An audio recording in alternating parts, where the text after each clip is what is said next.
stuck in a timeshare you don't want? Lone Star Transfer can help.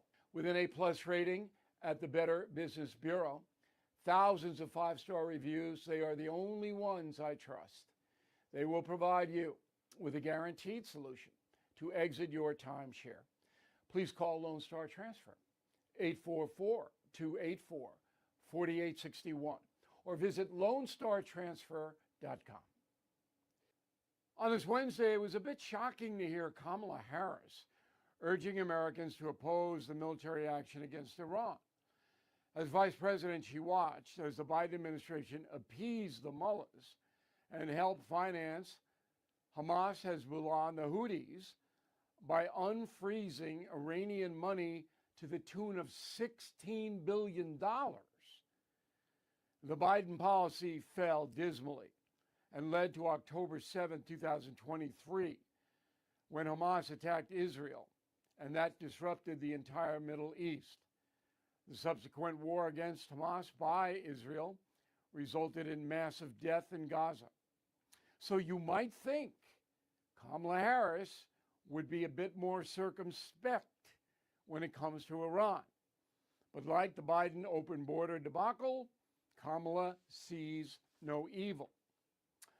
Former Secretary of State John Kerry also failed to stop Iran's nuclear quest.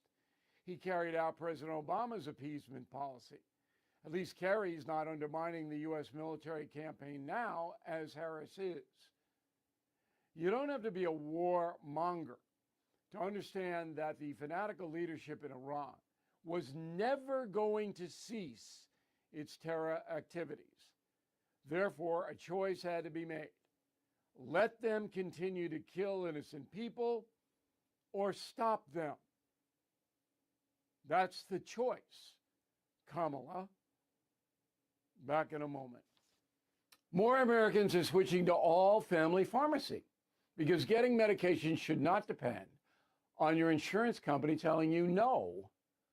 If you already know what works for you and want real medical freedom, you have to choose the right pharmacy.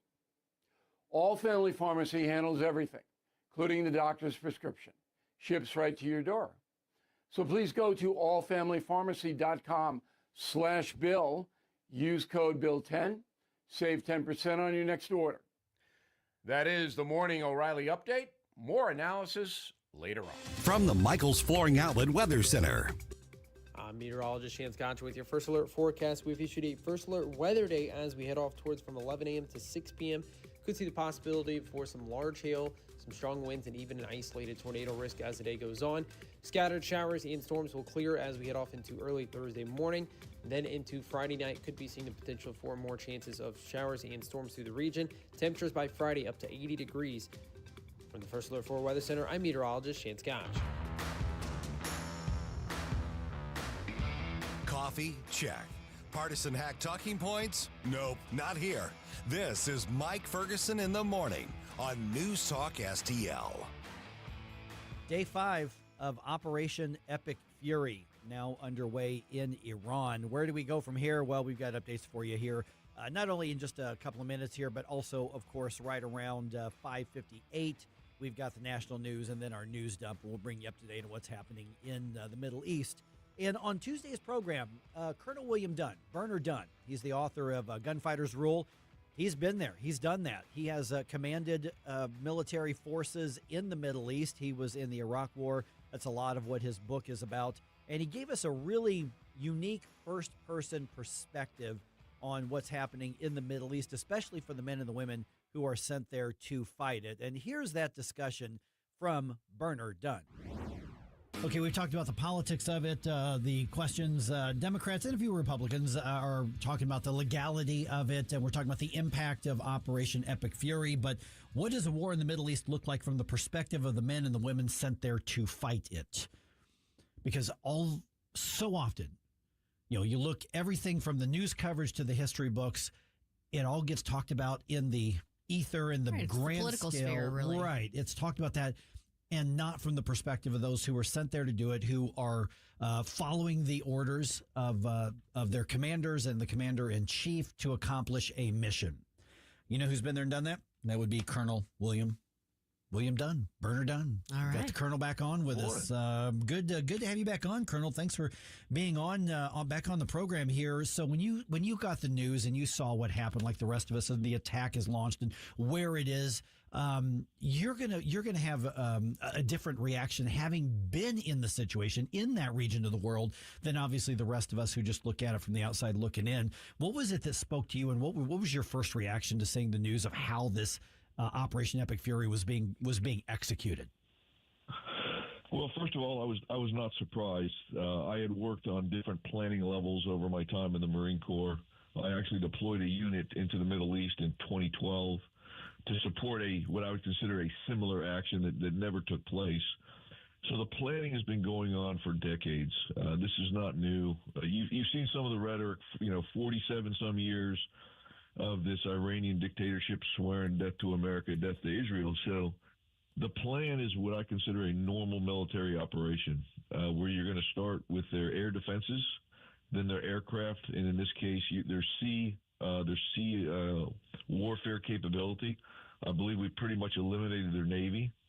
And then what's going to continue going on is we'll take out their war supporting infrastructure. It's a normal plan. And when you have overwhelming force like we do here in this arena, then it's happening pretty quickly. So it was not a surprise. The kickoff was not a surprise. I told the folks that we work with that this weekend I was 99% sure we were going to roll in an attack. It had to happen, in my opinion. I think Iran may have been closer in different ways of getting a nuclear weapon. I think our intel is pretty solid. And the mission Epic Fury is going to probably achieve its goals, hopefully sooner than we expected. And the bad part of that is it's a dangerous game, and we've lost at least right now 6 Americans, and it's a shame, but it's probably a requirement that we have to take this out now. Good morning, Colonel Dunn. This is Susie Moore. How important is it from a morality or morale standpoint and just overall attitude for the troops that are there to get the message that they've been getting from, for instance, the Secretary of War during the press conference yesterday, and from Admiral Cooper, the letter that he sent out to the service members that are going to be involved in this operation? That messaging seems very direct and very, to my civilian view, powerful. But how does that land with the troops? It's extremely important. And I've been in combat in Iraq several times. It's very important to know that the President of the United States and, back then the DOD, but the Department of War has your back and is going to support you and give you everything you need to conduct your missions. That's the most important thing. What you don't want to do is go into combat and feeling like the only people that are supporting you is your brother or your sister that's to your right or your left. So when you're getting this from the administration, and it's very obvious they're pouring in every asset that the commander needs to fight this fight, that's a great feeling if you are the guy on the ground sitting there, or if you're flying an airplane. So I think it's amazing. What I would love to see is that same support come from both sides of the aisle, both Republicans and Democrats. You may not like the President of the United States, but don't try to deter the assets that are being pushed forward to fight this fight. And I think our American warriors would love to hear that the Democrats are supporting them as well. I personally would. Good morning, Colonel William Dunn. Thank you again for joining us this morning. There's been quite a bit of pushback from the young right, the millennial Gen Z youth that are on the right regarding some of these operations as well. The last poll that I saw, I think, said between all American groups, about 27% of people actually support the Iranian strike, while a significant amount are also indifferent to it. So do you have a message to the youth that are maybe outraged or mad or feel betrayed by the campaign promise of no new wars? I do. They don't understand the intel. They're not being briefed on the intel. They don't understand the impact it would have if a nuclear weapon was developed by Iran and then either used in the United States or used in Israel or used anywhere.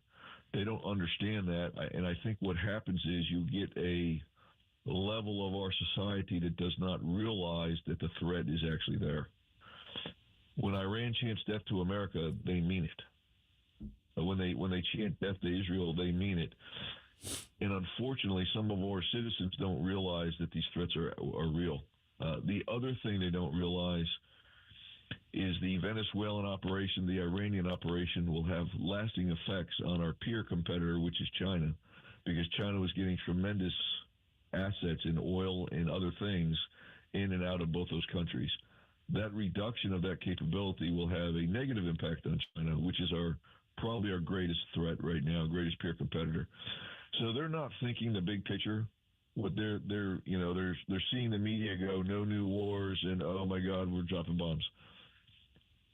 If you say no new wars and then the enemy changes, you still are obliged to protect our nation, period. We're visiting with Colonel William Dunn, author of the book Gunfighter's Rule, which we'll tell you how to get that here in just a couple of minutes. Okay, so what's next when it comes to the security of the country? For instance, now, you've mentioned, the overwhelming dominance that we have on the battlefield there, in the air, in the water, possibly on the ground, depending on how that goes.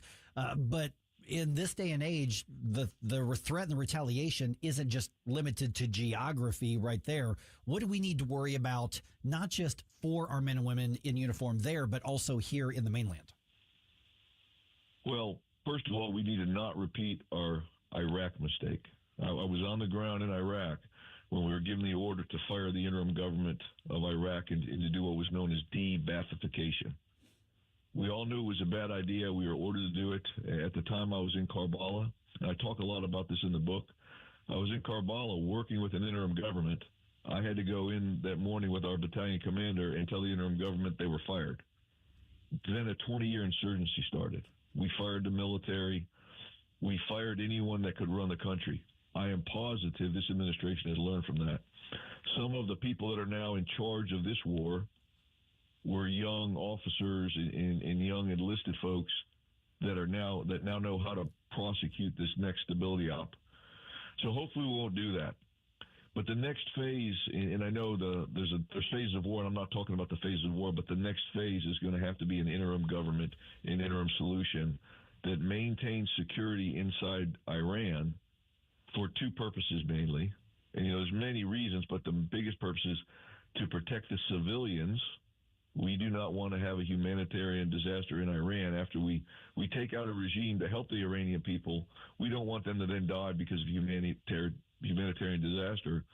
And then the second thing, and just as important, Iran does have a tremendous amount of weapons. They're stored everywhere. They're stored in mountains, underground bunkers. We as the world need to make sure that those weapons do not get into terrorist hands. That was a huge failure during Iraq. We watched one day, I personally saw trucks this was after major combat operations ended, trucks going into bunkers, pulling out tons and tons of ammunition, and we were not allowed to engage those vehicles. We had to let them go. And so, they're taking weapons there, you are not allowed to engage. And then, of course, the next 20 years, they probably use many of those weapons against us in Iraq. Wow. Colonel, do you have a sense, I know there are messages being sent out to members of the IRGC, encouraging them to basically abandon their post and give themselves up and then being promised immunity for doing so. Do you have a sense as to whether that's going to be, how much success that will be met with? Are there going to be factions that will do that? Because I think that's critical to getting this change implemented as far as the regime. That's a tough one. It's interesting. If I look at my own perspective as a warfighter, I would never want any of my Marines to, lay down their arms in front of the enemy. In this scenario, if those troopers in the IRGC or anywhere in Iran also felt that the regime was brutal and terrible, we may be able to get there. The problem would be is if they pretend to lay down their arms, and then when things calm down, they pick them back up and they start killing Iranian citizens or whatever interim government that comes in. I think it was a brilliant play. Give them an out. You never want to back your enemy to a wall where there's no way out but to kill him. If you do that, if you don't have the weapons to drop a bomb on them per se, and you have to send in troops to kill someone, that's very dangerous. And, we've seen that in Fallujah in many stories throughout our history of a city or something that you have to go in and clear. It's very, very dangerous. And we don't want to have to do that at all in Iran. So if you give them a way out, I think it's possible that reduces the pressure and can ultimately save lives. But it's risky business because you don't know. The enemy has a say in all of this, and we don't. There's been no negotiation. They said they want to since the Ayatollah was taken out, but I haven't seen anything open source that shows me that there's any actual negotiations. They're attacking civilian centers. They're attacking civilian capabilities throughout the region. So Iran is showing itself to be a true pariah, and I think that actually played into our hands a little bit. All right. The book is Gunfighters Rule. We find it where, Colonel? You can get anywhere you get books. Easiest place is Amazon.com. You Google it up, Gunfighters Rule, and it'll pop right up. Okay, Wednesday, you know what that means? That means we need to start getting your Flashback Friday 80s bump music requests in. Be sure to send those in to Jerome or just put them on the social media comments as well. And by the way, if you got anything out of that discussion with William Dunn, with Bernard Dunn, go to the News Talk STL podcast page or Mike Ferguson in the Morning podcast, and you can download it right there. You can send that to your friends and family, especially if they've served in uniform. They might appreciate that, so be sure to send that to them. All right, this is 101.9 and 94.1 News Talk STL.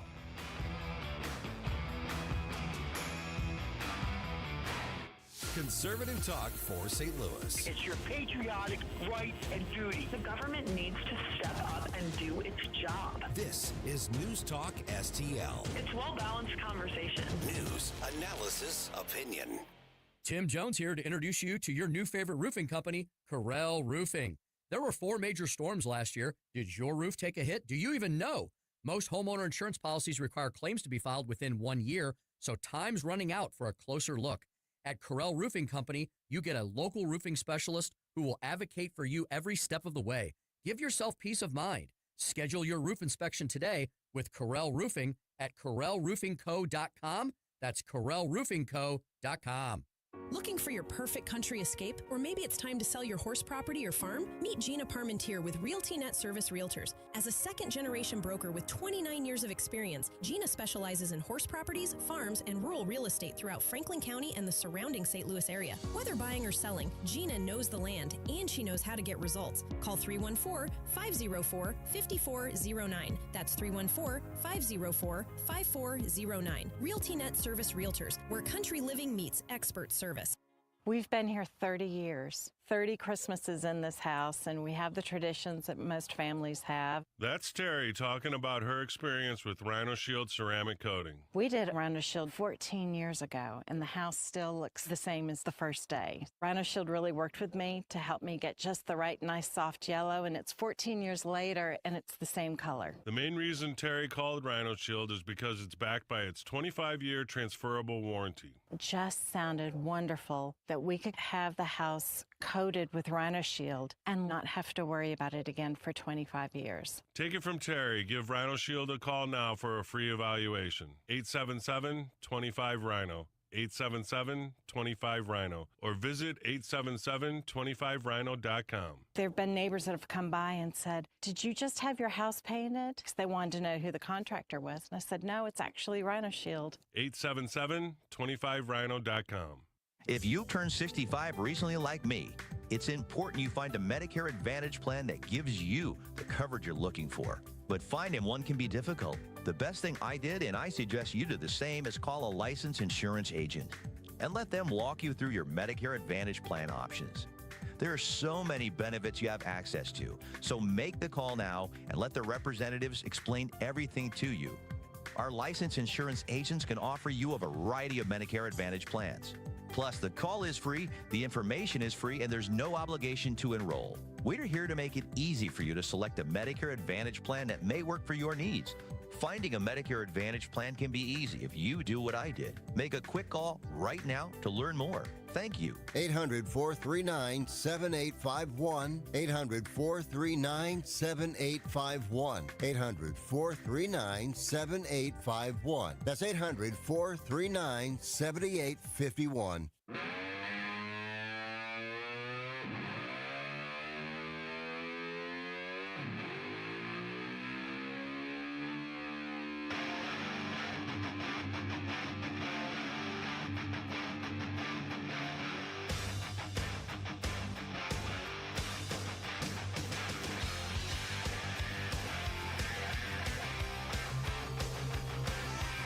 Get up, St. Louis. It's Mike Ferguson in the morning. Somebody check on Jasmine. Oh, she not Yeah, doing well? I don't think Jasmine's doing well. Normally I don't do a whole lot with other states' primaries. I mean, it's all Illinois, Missouri here obviously, but everybody's talking about these Texas primaries, man. This is big for the landscape, not just for the makeup of the House and particularly the U.S. Senate, but I think a lot of people on the right, whatever part of the right you're on, I think they're looking at this as kind of a directional indicator. But on the Democratic side, it's kind of, in a way, the same thing. I mean, so you've got Jasmine Crockett, the pride of St. Louis Prep School. She's up against some state representative nobody's ever heard of until 5 minutes ago. And she loses. And she basically says, well, the Republicans cheated. Oh. In the Democratic primary. And she ain't doing well. It's one of those, you get the young influencer types, and that's really what she is, and believe me, the Republicans have their influencer types too. But she's the young influencer type, believed her own hype and thought she was bigger than she actually is. Oh, no. So somebody go check on Jasmine. She ain't doing well. And she lacks any sort of self-awareness of how she's actually viewed, because every single Republican that I know was like, how easy would it be for the Republicans to win? We hope that she gets her spot. I don't remember yesterday if I said it on the air or in one of our information segments, but I'm like literally prayer hands go, please let her win. Please, please let her win. Yes. That is content for days. We got a slow day. I don't know what to put in at 7:20. Oh, what'd Jasmine Crockett do? Yeah. I mean, I was like, please. That's why Republicans across the country really hope Cori Bush beats Wesley Bell in this primary. Mm-hmm. Now, I don't think she's going to, but that Republicans really want Cori Bush in there because it's a Democratic seat anyway. No Republican's going to win the race. I haven't seen any indication that there's any credible Republican who's entered that race for Congress. But when Cori Bush would get up and say, Republicans are scared of me, and we're like, oh, we desperately want you to stay there. Wesley Bell is better for the community. He is better for St. Louis. He's a far left guy. I don't know him well, but I've known Wesley for a long time. Definitely not somebody I would ever vote for. I'd go have coffee with him, but Republicans across, Cori Bush was one of the best fundraisers that the Republicans could have asked for. Jasmine Crockett would have been the same thing. Mm-hmm. So she ain't doing well. Oh, my condolences. Not really, but yeah. Well, and that's the interesting thing about when we talk about the rift kind of growing on the right and the way that the Republicans are going to have to adjust coming up. I never considered that the Democrats might actually be coming back from some of the far left radical lunacy, and they're no longer falling for these I am woman, hear me roar, or I'm diverse, hear me roar kind of arguments, that they might actually want people of substance. Well, yeah, maybe, or at least somebody who can relate to normal human beings. And the thing is, Jasmine Crockett, and we're mentioning, and I know that this is going to sound awful, but it actually matters in politics in this day and age. When you get, the photos of her that are flattering, and she's a very attractive young woman, and she plays dumb on camera, but she might be dumb. I mean, she certainly plays it up to try to, connect with the street or whatever. But, she graduated from one of the top prep schools in St. Louis, one of the most prestigious prep schools in St. Louis. She has she has privileges in education that basically almost nobody else would have. So. And I would not have guessed that listening to how she talks. But if you see the real her, she speaks like anybody else. She plays this thing up for the camera and for the politics. But anyway, so around here, in March, the only thing that's going on would be the Illinois primaries, which actually are underway right now. Oh. The early voting is started about, almost a month ago. And so primary day is actually March 17th.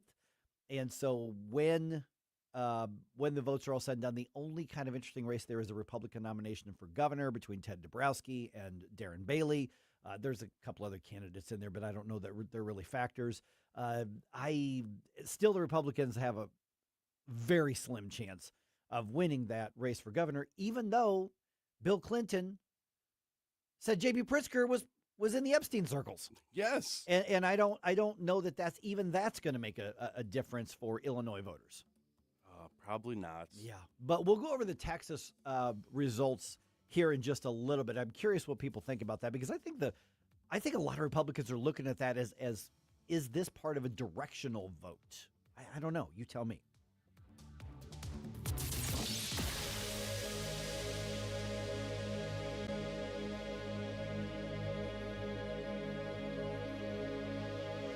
Think you're just getting older? Stiff in the morning, low energy, aches that weren't there 5 years ago? Maybe. Or maybe it's your mattress. At Snooze Mattress and Wellness, we're locally owned and family owned, and we use advanced sleep technology to measure your pressure points and match you to the right mattress for your body. No fake sales, no guessing, no pressure. Just honest guidance and better sleep. Snooze Mattress and Wellness in Chesterfield. Sleep restored, life renewed. Hey, Tony Colombo here, inviting you out for a great night of fun and rock and roll with the Queen Tribute Somebody to Love, Friday, March 20th at the Mill in Granite City. My band, Tony Colombo and the North County Sound Machine, featuring Katie Fitzpatrick, opens the show, followed by the ultimate Queen experience from Somebody to Love. That's Friday, March 20th at the Mill, Granite City's premier concert and event venue, brought to you by Weber Chevrolet. Support local music and join us for a great party. Tickets and info now at themill.events. Hey, Tony Colombo here with Tim Jones for our friends Rodney and Jen Wallner, the Wallner home selling team at Berkshire Hathaway, the #1 home selling team in the St. Louis area, and I can say that from firsthand experience. My wife and I were blown away from the results that we saw from working with Rodney and Jen, from selling our old home faster and for more money than we thought possible to finding our family's perfect new home. They over-delivered every step of the way, and right now it's still very much a seller's market. So, Tim, for folks that have been thinking about selling their home, it's a perfect time to call the Wallners. That's right, Tony. And don't forget, they're licensed in both Missouri and Illinois, so no matter where you are in the metro area, you can put St. Louis's #1 home selling team to work for you. The Wallners' experience and work ethic, second to none. And of course, the numbers speak for themselves. The Wallners sell 15 times more homes per year than the typical realtor. Right now, they're working with so many qualified buyers, they'll guarantee to obtain you an offer. If you've been thinking about selling your home, don't wait. Call the Wallners now at 314-810-SOLD. That's 314-810-SOLD for the Wallner home selling team. Lower your car payment today. Lower your car payment today. Yes, you heard us right. You can lower your car payment right now by making this free call and save up to $1,400 a year on your current car payments. Think about your current car payment right now. What's that costing you per year? Now think about what it would be like to put an extra $1,400 back in your pocket. That's the average savings our customers experience. We can help you drive the same car and pay less every month by lowering your car payment's interest rate to as low as 4.67%. At Rate Genius, we can work with you to refinance any car payment. If you qualify, it costs you nothing to find out how you can lower your car payment. To learn more, call this number right now. 800-493-5670. 800-493-5670. 800-493-5670. That's 800-493-5670. KLDY HD3 Clayton, K270BW Bellefonte, KNBS Bowling Green. This is News Talk STL at 1019, 94.1, and always streaming at NewsTalkSTL.com. Breaking news this hour from Town Hall. I'm Rich Thomason. In Iran, Supreme Council delegates were voting on a successor to the Ayatollah when an Israeli rocket slammed into their meeting place. Up went a huge plume of billowing black smoke. Not much left of the building. No word on the fate of the dozens of delegates who had been gathered there. And President Trump says it's clear the U.S. military does have the upper hand in the current showdown with Iran. The president said the ongoing combat operations have been very successful in eliminating Iran's forces and systems. They have no Navy. It's been knocked out. They have no Air Force. It's been knocked out. They have no air detection. That's been knocked out. Their radar has been knocked out. He also disputed claims that Israel forced the U.S. to take action. The president said, if anything, he might have forced Israel's hand because he believed Iran was going to attack.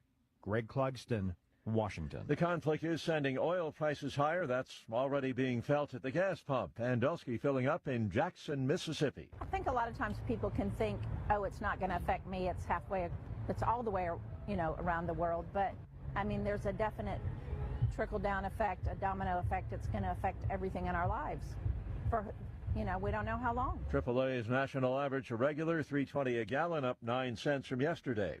Primary voters have spoken. The AP declares James Tallarico winner of the closely watched Democratic Senate primary in Texas, defeating Congresswoman Jasmine Crockett. For the Republicans, a May runoff between incumbent Senator John Cornyn and State Attorney General Ken Paxton. Texas, along with North Carolina and Arkansas, kicked off the midterm election season with control of Congress at stake. Watching Wall Street, stock futures bit higher this morning. Right now, the Dow futures up 28 points. NASDAQ futures ahead 49. The S&P futures better by 9 points. More on these stories, townhall.com. The following is a real-life story from Trinity Debt Management. I had a lot of credit card debt, and it stressed me out. But what I thought was a solution turned out to be a problem. I kept hearing ads about debt settlement that seemed too good to be true. And actually, it was. When I called, they told me to stop paying my bills. That didn't sound right to me at all, so I hung up. Later, I found out that debt settlement is bad, real bad. Then I learned that there is a right way to pay off your credit cards. It's called a debt management program from the great team at Trinity. Trinity had a plan. In the end, I paid off my bills, I saved thousands, and I even improved my credit score. If credit card debt has you down, call Trinity at 1-800-990-6976. My name is Heather. Please forget debt settlement and remember Trinity Debt Management. 1-800-990-6976. From the Michaels Flooring Outlet Weather Center. I'm meteorologist Shane Scotch with your First Alert forecast. We've issued a First Alert weather day as we head off towards from 11 a.m. to 6 p.m. Could see the possibility for some large hail, some strong winds, and even an isolated tornado risk as the day goes on. Scattered showers and storms will clear as we head off into early Thursday morning. Then into Friday night, could be seeing the potential for more chances of showers and storms through the region. Temperatures by Friday up to 80 degrees. From the First Alert 4 Weather Center, I'm meteorologist Shane Scotch. This hour of News Talk STL brought to you by Chris Cooper and Serenity Wealth Management. Discover little-known strategies that could be the difference between choosing the care you deserve or having someone else decide it for you. Get a free copy of Chris's book at serenityltc.com. With all of the celebrations, anniversaries, and holidays coming up over the next few months, where are you going to go to get that special something for the special people in your life? Newsteaders Fine Jewelers, of course. Newsteaders Fine Jewelers found 24/7 at wowdiamonds.com. Tim Jones here to tell you all about Newsteaders Fine Jewelers. Richard Newsteader and his team serving our region since 1961 with awesome, honest jewelry solutions. They've got everything from diamonds to wedding engagement rings, hand-engraved items, pendants, earrings, and so much more. You can find them 24/7, wowdiamonds.com. That's Newsteaders Fine Jewelers, wowdiamonds.com.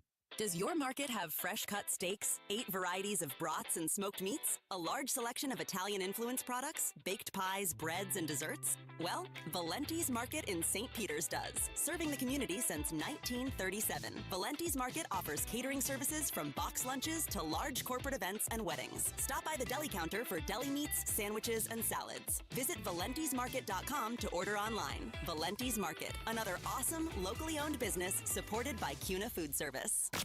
On the next, Larry Connors, USA. Tonight, the story behind the story, reporting from the first Gulf War, and something that truly amazed me. Larry Connors, USA. Now, weeknights 6 until 8 on News Talk STL. Mike Ferguson. Big guy, one of the biggest in the world. Susie Moore. Do you think he's ready? He's not ready. Get up! Can't you hear the alarm?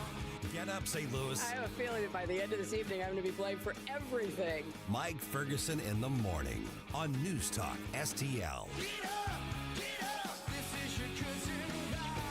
Okay, so we're all watching the news of the war, but let me ask you this. This is going to sound like a weird question until you think about it for a minute, then I think it'll make sense. So we're watching all the news of the war, but do we feel like the war is affecting us here at home? I mean, do we really have an investment in this, or are we looking at this as news stories on a flat screen in front of us?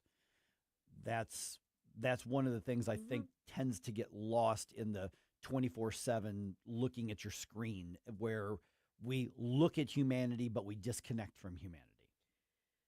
Yeah, I mean, I think unless and until something impacts you directly, it's hard to necessarily relate to it. The Austin shooting situation arguably could be one of those situations because it does seem to be related. Yeah. But, Joan at the grocery store right now is not necessarily feeling the direct impact, although the gas prices have gone up a little bit. Right. I was going to say that it's funny you mentioned that because I had that exact moment of realization when I was pumping up yesterday, and gas was $2.99 for the first time in quite a while. Right. Yeah. And we're going to talk about that a little bit later on today, too. All right. The drama continues even after the primary election night in Texas. Results impacting the whole country, but basically it's going to a round 2 in a few things. So we'll get you the update on that. Then I want to dig into that a little bit later after the news dump here.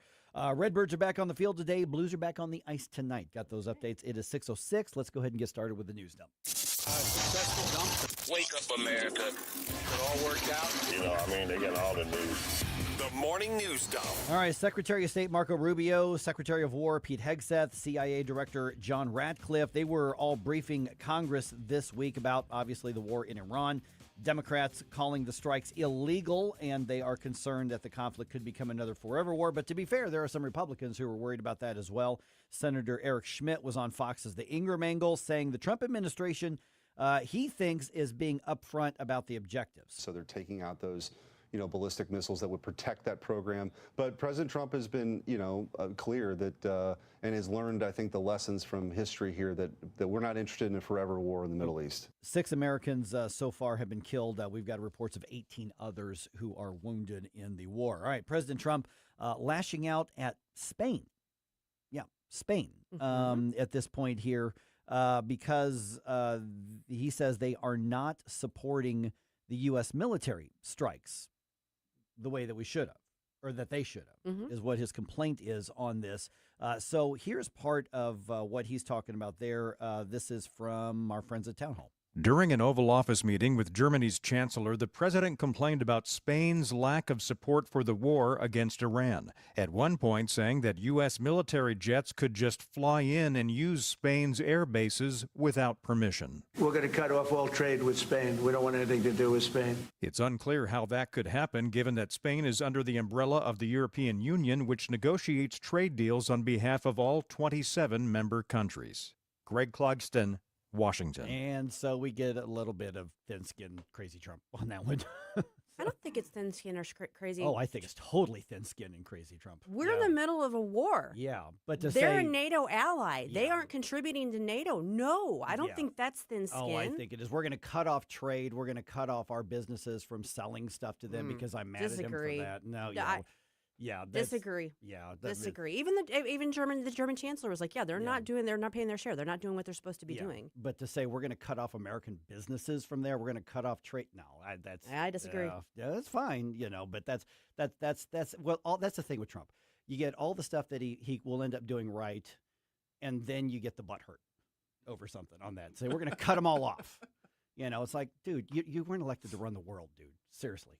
This isn't about running the world. It's about prosecuting our war. Yeah, I know, but it's like if Spain didn't, it's just they don't take orders from us. I mean, that's but just they're an ally, and we're asking for their help. Yeah, no, I get that. Should they say use our air bases or whatever? Sure, but we're going to cut off all trade. I think there's plenty of times when you can use the butthurt description of Trump. I don't think this counts as one of them. I think this is one. I think this is stomping the feet, great toddler type. Yeah. Yeah, I guess it depends on how much our NATO allies knew about the strikes or what was going to be planned beforehand. Because if we're in a bar together and somebody that's in my crew suddenly starts a fight, I'm not obligated to jump in and help them. I mean, That's just kind of how I view this. Once you start having a whole dogpiling of a bunch of different nations that may or may not have anything to do with the planning of the strike, then that's how stuff like World War I broke out. Yeah, but we're not asking them to get into the fight. We're asking them to let us use the assets that we have so that we have access. But if would that make sense though? If that could result in Iran potentially retaliating against them for right now, it doesn't seem. If you're not like a target, Iran's retaliating against the UAE. They're throwing missiles everywhere. That horse is out of the barn. Yeah, they're throwing missiles out everywhere. So I don't know. I'm sorry. I don't mean to be like all animated about it, but I don't. This is one of those things where I don't think this falls into that category. And there was a twofold discussion that they were having, and Mertz was on the same page as Trump. So we don't have to agree on everything. That's well, that's real good. life. That is seriously good. Just saying. All right, St. Louis prosecutors charge a man with trying to sexually abuse children at a Kirkwood Walmart. Yeah, this is gross.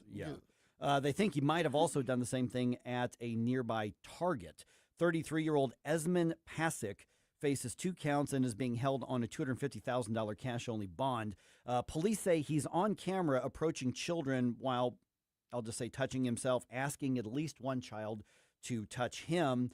And at least one alleged victim in this case is 7 years old that they have identified. Now, normally I don't do these gross crime things, but here's why I'm putting it into the news dump here. Police think 3 other children, or they see on camera what they believe 3 other children approached by him. They're asking the families to contact police.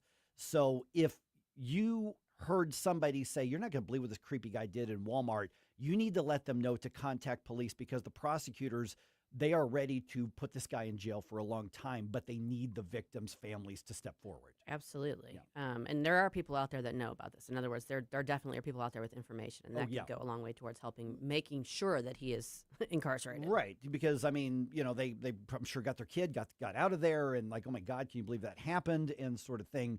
But police and prosecutors are saying, please contact us. We've arrested the guy.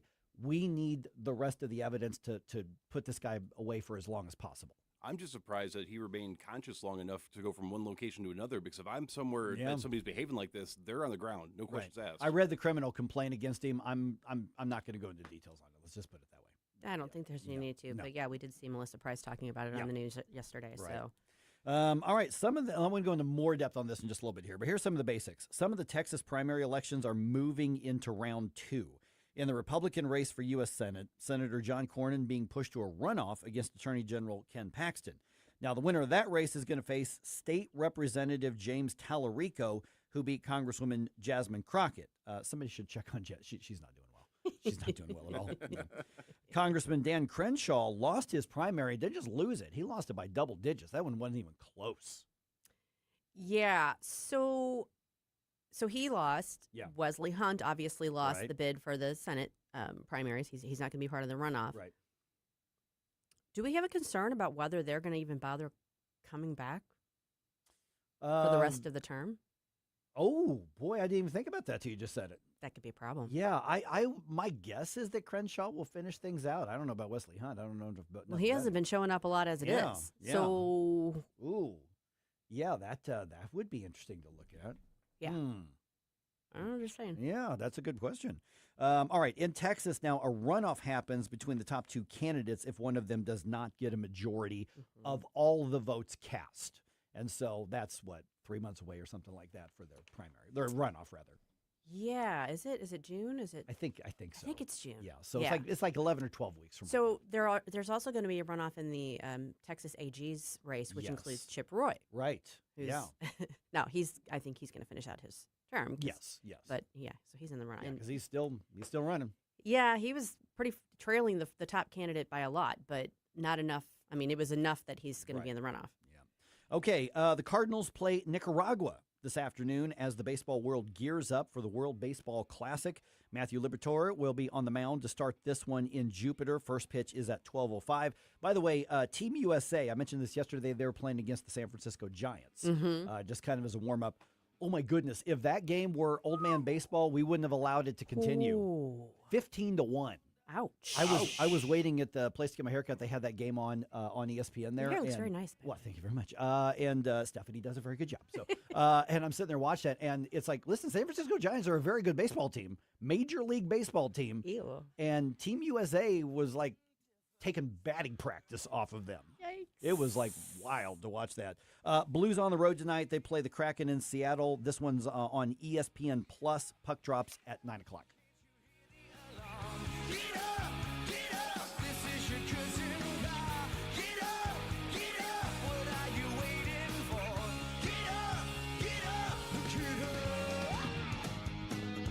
Mike Ferguson in the morning. I kicked everybody's ass. On News Talk STL. Hey, Columbo here for Rockwood Charcoal. Rockwood is made from 100% pure Missouri oak and hickory, so you're cooking with the best and supporting local industry and a local business all at once. There's over 100 area Rockwood retailers. Find yours at rockwoodcharcoal.com. Hey, it's Vic Porcelli here with our great friend Chris Cooper from Serenity Wealth Management. Hi, Chris. How are you, Vic? I don't want to put anybody else down, but that when you go up and visit you at Serenity Wealth, your place looks like home. So a lot of financial advisory offices, they have, the big mahogany desk or the big marble entryways and things like that. The stock market channel on the TV when you walk in the door, right? That doesn't really drive a good conversation. Good financial guidance and advice starts with a good conversation. People are nervous. People are afraid to talk about finances, right? And so you can see a little standoffish. Well, my objective is to try to have a good, casual conversation. By having those conversations about life, goals, objectives, it's what makes me understand what our financials are supposed to fund. So if somebody does want to have a good conversation, how do they do that? How do they find you? Our website is the best way to do that because you can get all the information you need, understand where we are, get a little bit more information, all that. SerenityWealthNow.com. Reach out to Chris and Stacy today at SerenityWealthNow.com. Investment advice offered through Fortis Capital Advisors, LLC. I'm Dr. TJ, owner of the Institute of Natural Health, co-owner of Optimal Nutraceuticals, and the host of Wellness One. Wellness One is designed to cut through the nonsense and provide you common sense science-based information regarding health and wellness. On the show, we discuss topics like thyroid health, gut health, hormone optimization, and many others. Our show airs Saturdays at 10 a.m. and 2 p.m. and Sundays at 11 a.m. and 3 p.m. right here on NewsTalkSTL. And you can visit us at inhstl.com. That's inhstl.com. Hey, Jamie Allman here for the Great Window World. Just over the last 20 years of Window World being in St. Louis, they've improved the look and thermal efficiency of more than 76,000 customers in St. Louis. Plus, Window World windows come with a lifetime warranty that covers all parts, glass breakage, and labor. And now Window World is now offering 36 months, same as cash financing, with approved credit. Call them today at 314-993-1800, 314-993-1800. This hour of Mike Ferguson in the Morning is brought to you by Stifel. Request a portfolio review from your Stifel financial advisor at stifel.com. That's STIFEL.com.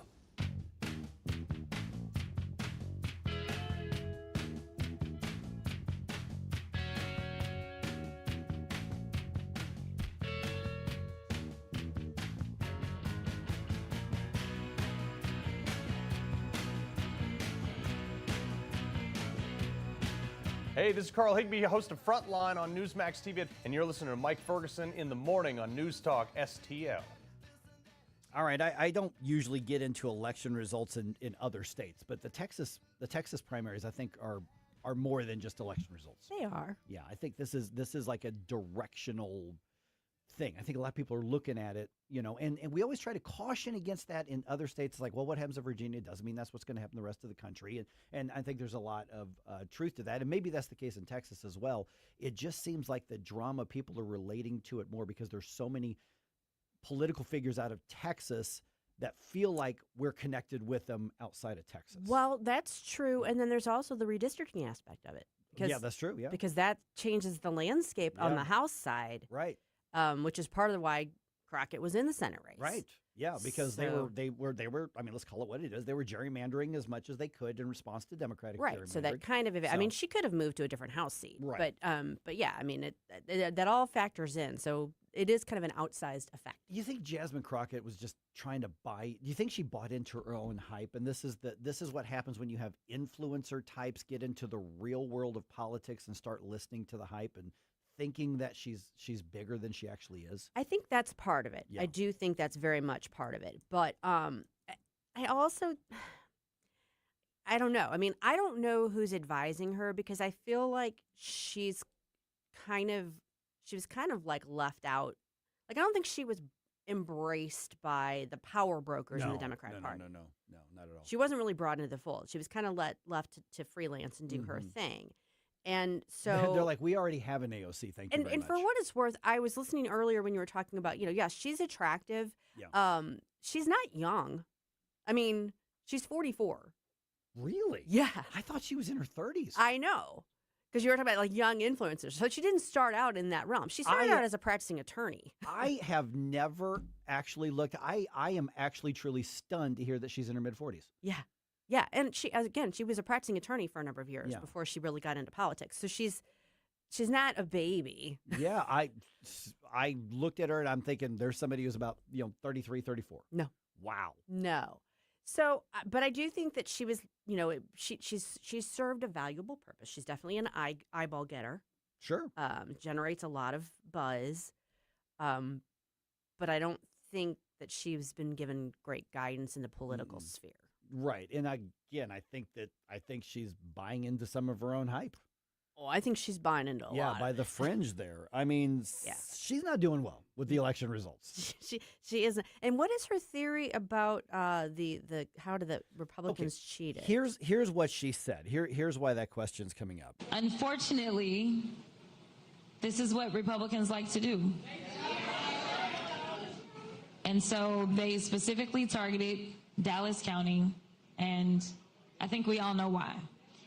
So I want you to enjoy yourselves, but I won't be back tonight because I have no idea of when we're going to get results, and I fully anticipate it won't be until tomorrow. Well, that turned out to not be the case. And of course, obviously, I don't know Texas. I've been there many times, but I don't know why she would say Dallas County, why, or why the Republicans would. Listen, if the Republicans were going to interfere in that Senate primary, they wanted Jasmine Crockett. I mean, that's just. I was going to say, how did she mean specifically targeted? I don't know. That's the thing. I'm trying to read through. I don't know what the specific accusation is. Just I lost, therefore they must have cheated. Yeah, I mean, and James Tallarico got an actual majority, so there's no runoff here. Well, not only that, she beat him in Dallas County. She beat him 59% to 39.8% in Dallas County. Wow. So Jasmine, you're dumb. Yeah. I mean, I was yesterday, and again, I said, I don't remember if I said this on the air or if it was off the air, but I'm like, prayer hands, please let her win. Please let her win. Yeah. I mean, I do think that whoever wins the Republican runoff is probably likely to beat Tallarico, but Jasmine would have been an interesting opponent. I do want to also let people know that Valentina Gomez lost the primary for Texas U.S. House District 31. She got 10% to the winner's 60%. It's sad that she got 10%, but 6,900 votes. Oh, that means that that had people when she was pretending to be a serious person in Missouri. Like, you should have her on your show. I'm like, no, I really shouldn't. We try to do a little smarter show than to have people like that on. So. Yeah, I don't know what her next move is going to be, but anyway, Jasmine. There's probably a a lieutenant governor race in Pennsylvania somewhere. Somewhere. I would love for Jasmine to be asked to come back on The View or just any program and to show her work. Like, what is your math here? Like, how are you figuring that the Republicans cheated you out of this? Right. Especially when they've got every incentive to want you to win that race. Kind of like, how are you figuring that Lee Zeldin was donated to by Jeffrey Epstein? Right. Could you explain that a little further? Yeah. Oh, goodness. Yeah. All right. Or like Cori Bush saying that the Republicans are afraid of me. No, Cori, you're the biggest gift Republicans can get around this country. So they didn't want her to lose that primary against Wesley Hunt a couple years ago. Yeah. Wesley Bell. I was like, wait, Wesley Hunt. Yeah, Wesley Bell. Yeah. Sorry. we forget the congressman. The congressman. Yeah, I mean, there's a certain value in having a lunatic, far left lunatic as the opposing counsel. You don't even really have to do your ads. You just have to sit back and go, here's what she said. There she is. Do you want more people like that? Donate to the Republicans. She was one of the best fundraisers they had. You go. Oh, my goodness. Yeah, that is really interesting to me that she's trying to somehow make this a Republican thing. And, unless she's, No, I was going to say she can't even make the gerrymandering argument because someone's going to. Somewhere, somebody's going to make the argument. But she can say that they redistricted, so that affected her ability to continue on as, in her current role. But which, to be fair, it did. It did. Yeah, but that's honestly, if she really had the backing, and there's nothing that could have prevented her from moving to whatever district and running there. And she might have won. I mean, I don't know. It depends on if it's a Democratic enough area, she's got apparently she could have won Dallas County. Yeah. So just saying. Oh my goodness! All right, let's talk about the Republicans here. Okay. So U.S. Senate race, big one here. Cornyn and Paxton now off to a runoff election here in whatever it is, 11, 12 weeks, something like that.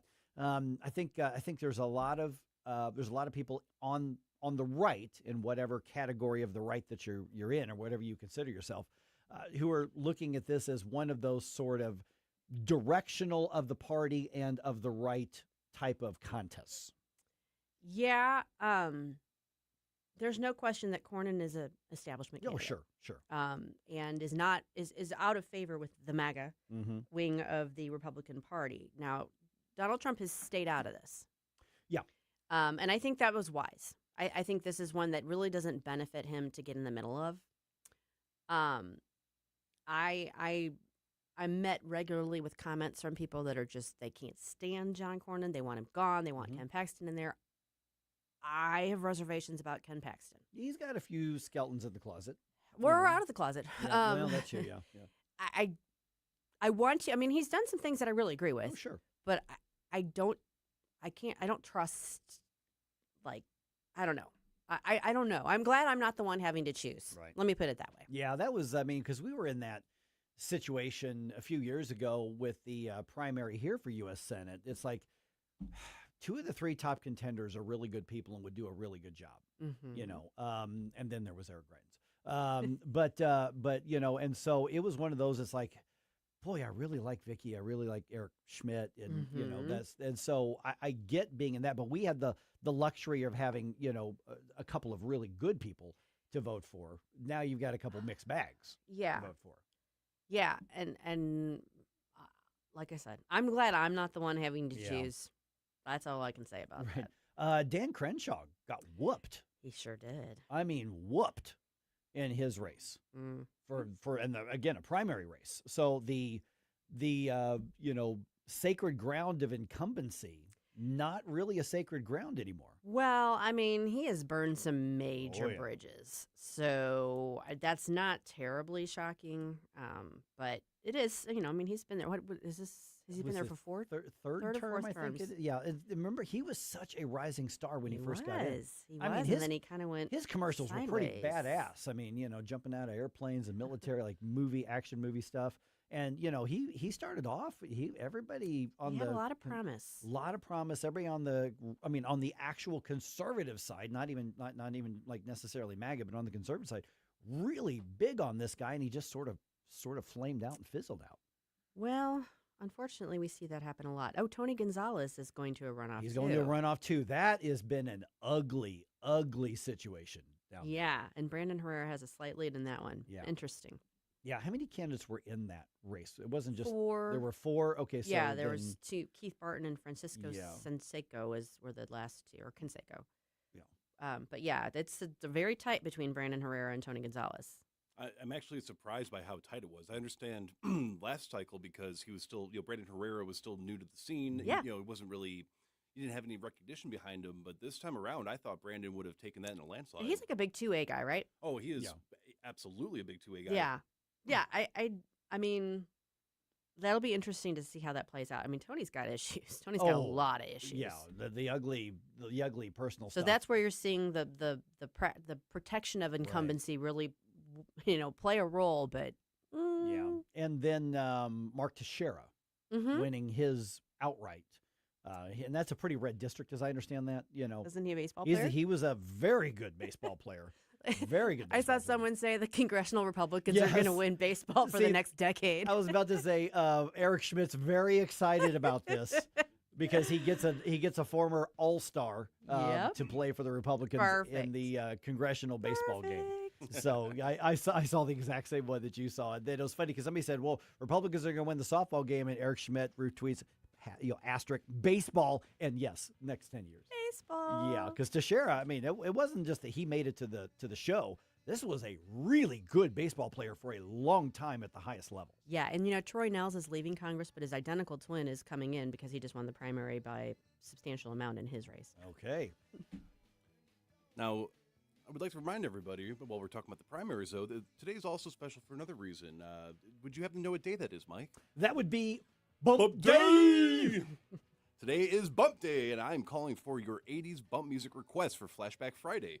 So go ahead and send your favorite 80s bump music request to Jerome at NewsTalkSTL.com.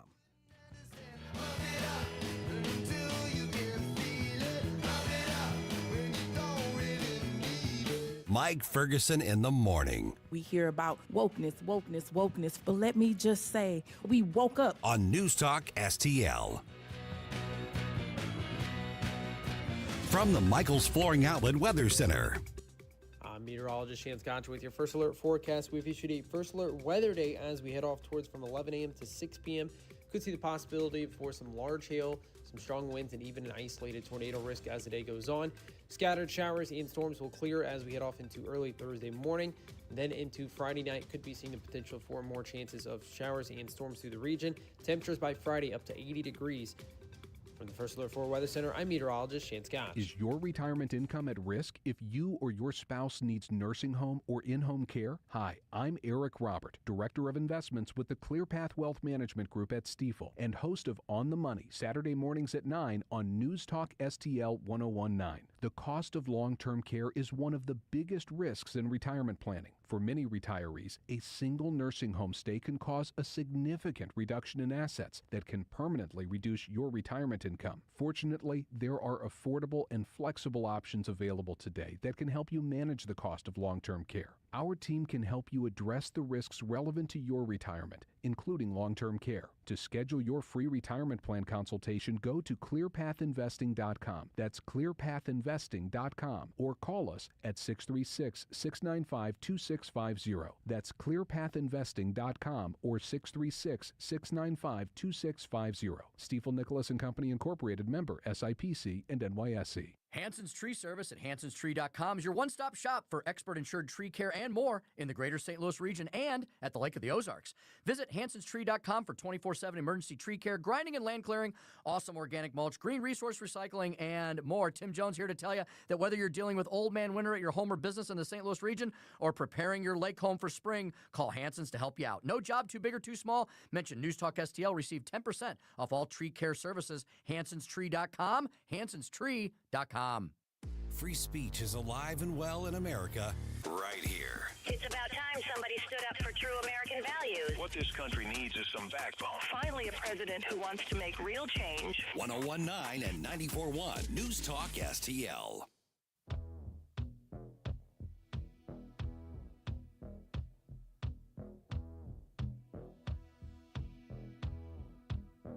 Standing in the rain with his head hung low, couldn't get a ticket, it was a sold-out show. Hey guys, Billy Crow here from Jeffco Patriot Radio. Hope you had enough time to freshen up your coffee, because now we're back with Mike Ferguson in the morning. See, Foreigners doing another tour this year. I did see that. Yeah. They were my very first concert. That's what you were saying. I've November actually never 1981. seen them, but you saw them with Lou Graham then. Yes. Yeah.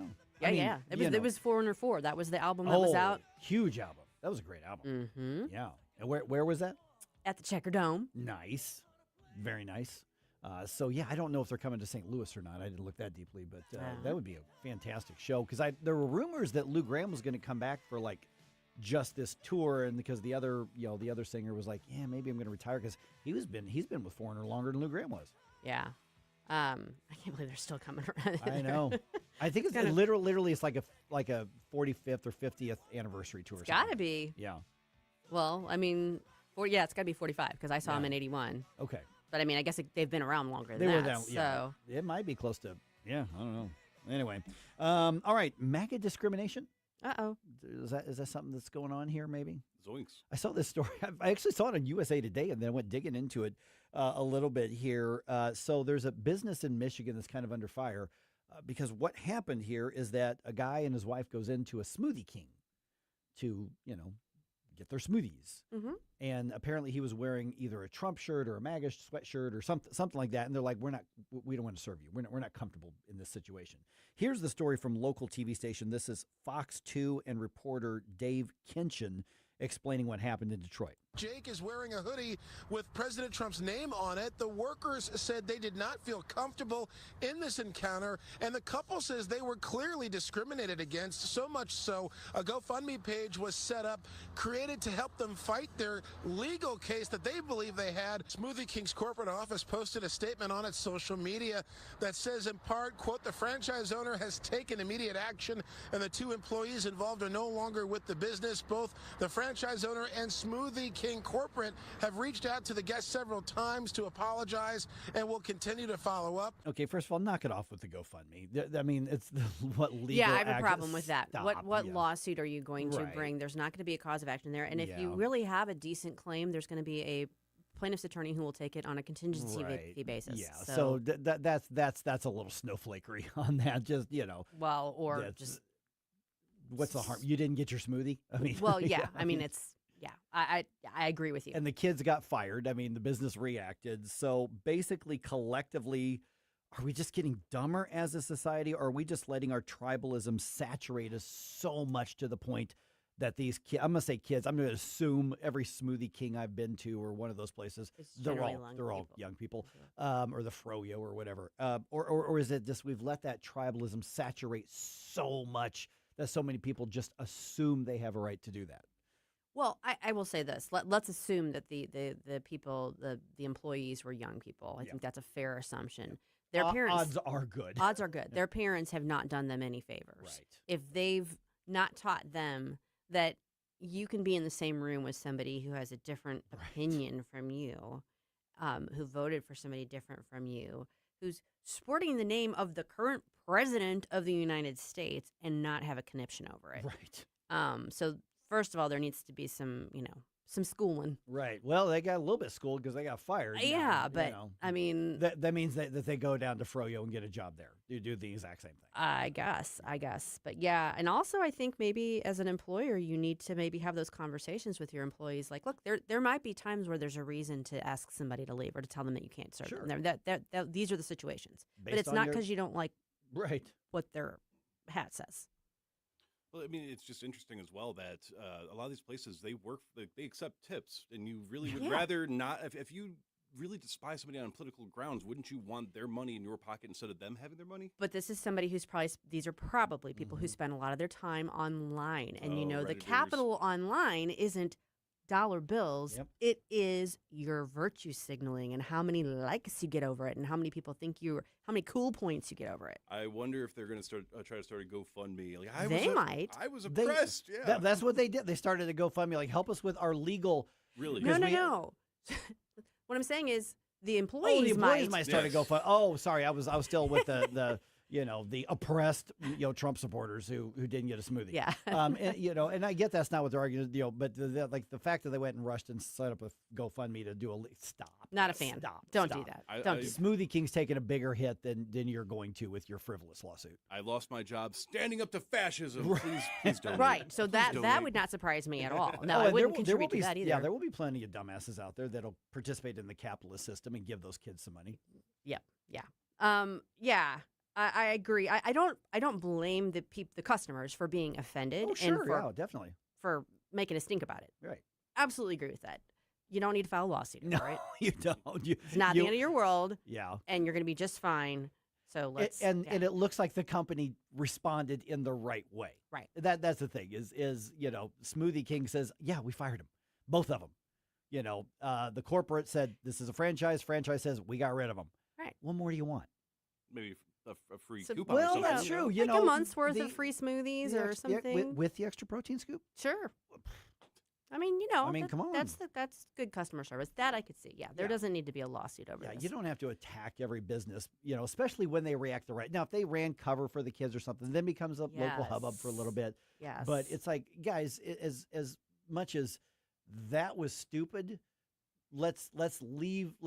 That message is getting out there to everybody else, and hopefully there's a conversation in every other franchise operation, which is most of these types of businesses, they're franchises, to where word's getting down. By the way, everybody, just so you know, in this divided, tense world that we've got, remind everybody to treat all the customers like they're paying customers, and we would like them to spend money with us. Yeah. Can I point out, this happened at the Ann Arbor, Arbor, Michigan. So it's not a local franchise. So don't take it out on your local Right. smoothie. No. The folks off of Hanley Road had nothing to do with it.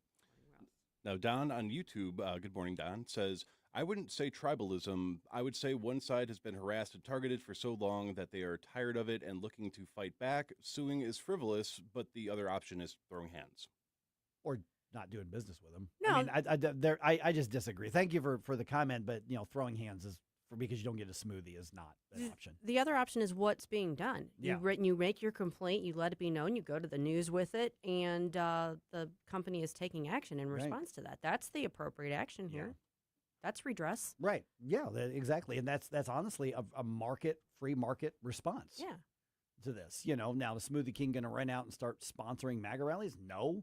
I have no idea where Smoothie King's coming from in their corporate. This doesn't have anything to do with that, I don't think. They sell glorified milkshakes, which are pretty darn tasty. They're They're pretty tasty. good. They're pretty good. I enjoy a good Smoothie King every now and then. Right. And so it's one of the things where I think it's more about probably reflective, and I'm stereotyping a little bit, but probably reflective of a younger generation between the K through 12 schools and social media, like you said, Susie. They just have the framework that this is normal to treat people who are on the right as less than. Yeah. So that part of what Don said, I agree with. Right. Yeah, and I totally understand the frustration. I mean, don't even get me started. It's just, what is we got the 3 minutes left. Get started. All I'm saying is, as somebody who has many people in her life that are not on the right side of the political spectrum, I'm very familiar with the slights and the comments and the sneers and all of that sort of thing. And I understand the frustration. I think in this instance, when you're talking about this type of situation, what's been done here is appropriate. Right. The good guys won. What's a lawsuit going to do? What is the... Yeah, first of all, it's not going to be successful. Right. So you don't want people filing frivolous lawsuits. Sorry. I thought we were against that. Yeah.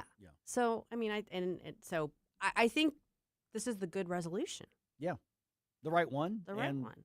You've probably got, and again, these kids are, I mean, whether they're high school or college or whatever they are, they're probably heroes in their local circles. It could be. They're probably some kind of like bizarre martyrdom, for them, so now they can go, work at the gas station. Yeah. Where I'm sure they're still going to encounter people that have Trump paraphernalia or, apparel.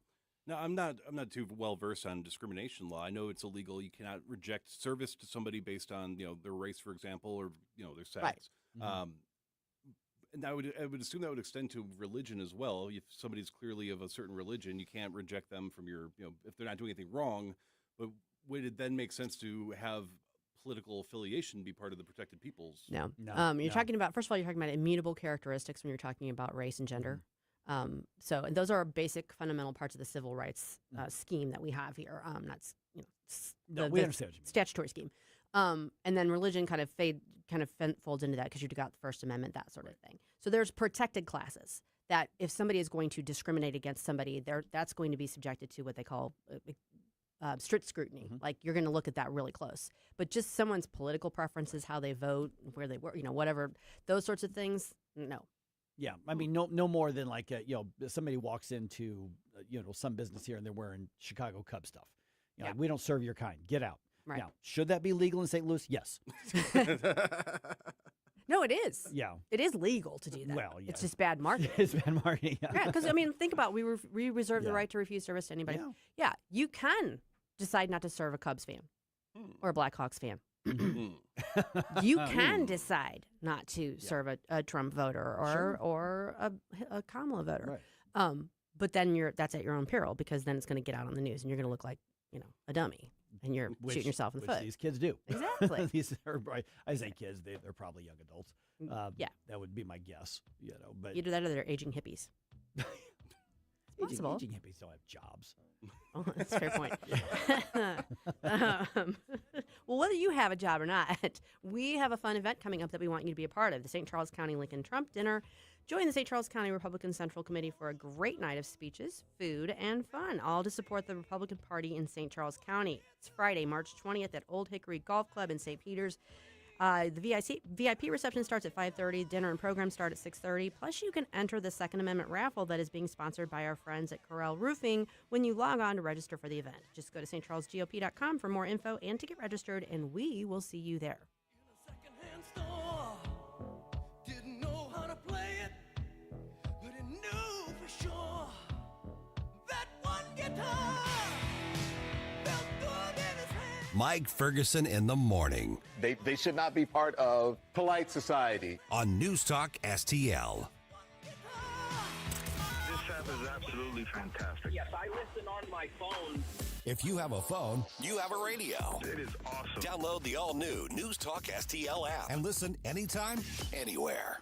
If you love your pet, which I know you do, then they deserve the excellent treatment and care they'll receive at Pacific Animal Hospital in Pacific, Missouri, a full-service veterinarian facility. Originally built and grown by my dad, Dr. Bill Jones, a new generation of wonderful veterinarians and staff at Pacific continue to provide outstanding medical, surgical, dental, boarding, and grooming services for your favorite furry friends. Our family entrusts the care of our pets only to the experienced docs and staff at Pacific Animal Hospital. You should too. Call them today, 636-257-2100, 24/7 at PacificVets.com, PacificVets.com.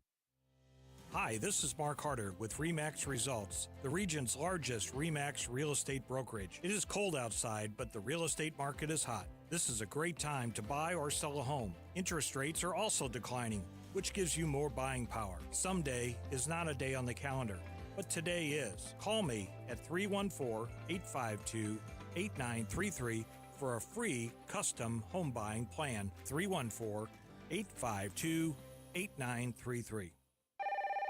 I'm in my late 60s. My husband died a few years ago. He did all of our taxes. I sold a piece of property last year, and I forgot to claim the proceeds of the sale. Next thing I know, I got a letter from the IRS telling me that I owe over $50,000.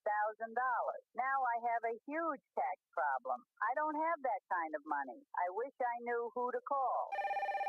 If you sold property in the last calendar year or didn't claim all of your part-time or even retirement income, you could be in big trouble with the IRS. Call first before they send you a letter. If you've already got a letter, call. We'll help you file years of past tax returns and save you time and money. So call the tax doctor. The call is confidential and free. 800-240-4586. 800-240-4586. 800-240-4586.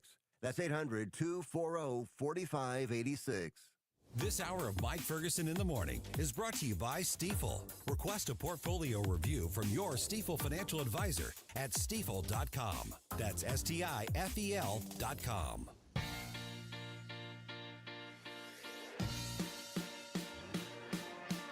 Back to the street where we began, feeling as good as others can, you know.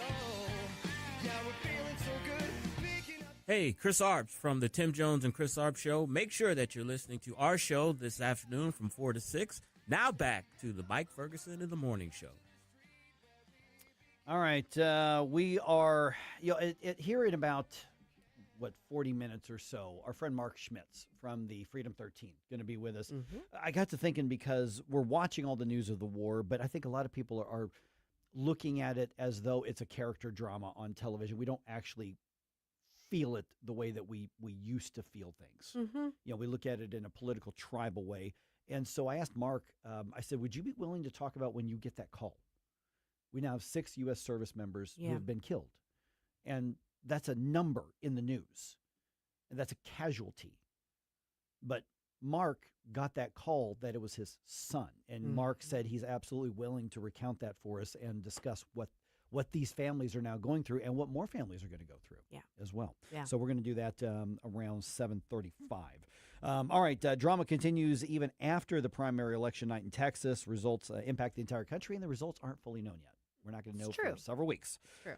Redbirds back on the field today. Blues back on the ice tonight. I've got those updates for you. 6:49 right now. Let's go ahead and do another news dump. The morning news dump. Are you joking?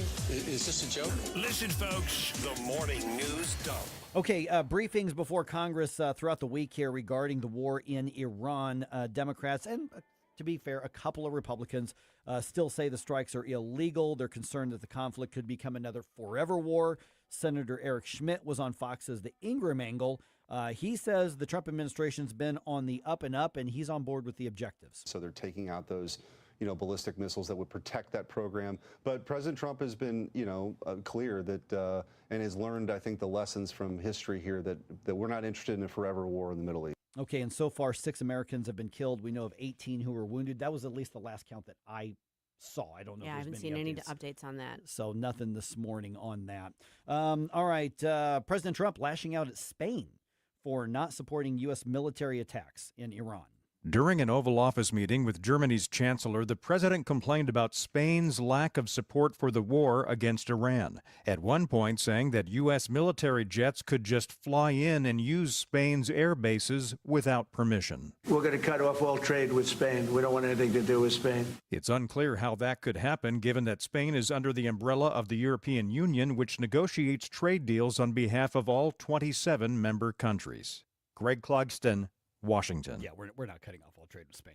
That's just not going to happen.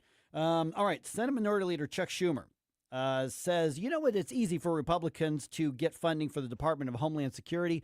All they have to do is give Democrats whatever they want. Simply to agree to our common sense proposals on ICE and Border Patrol.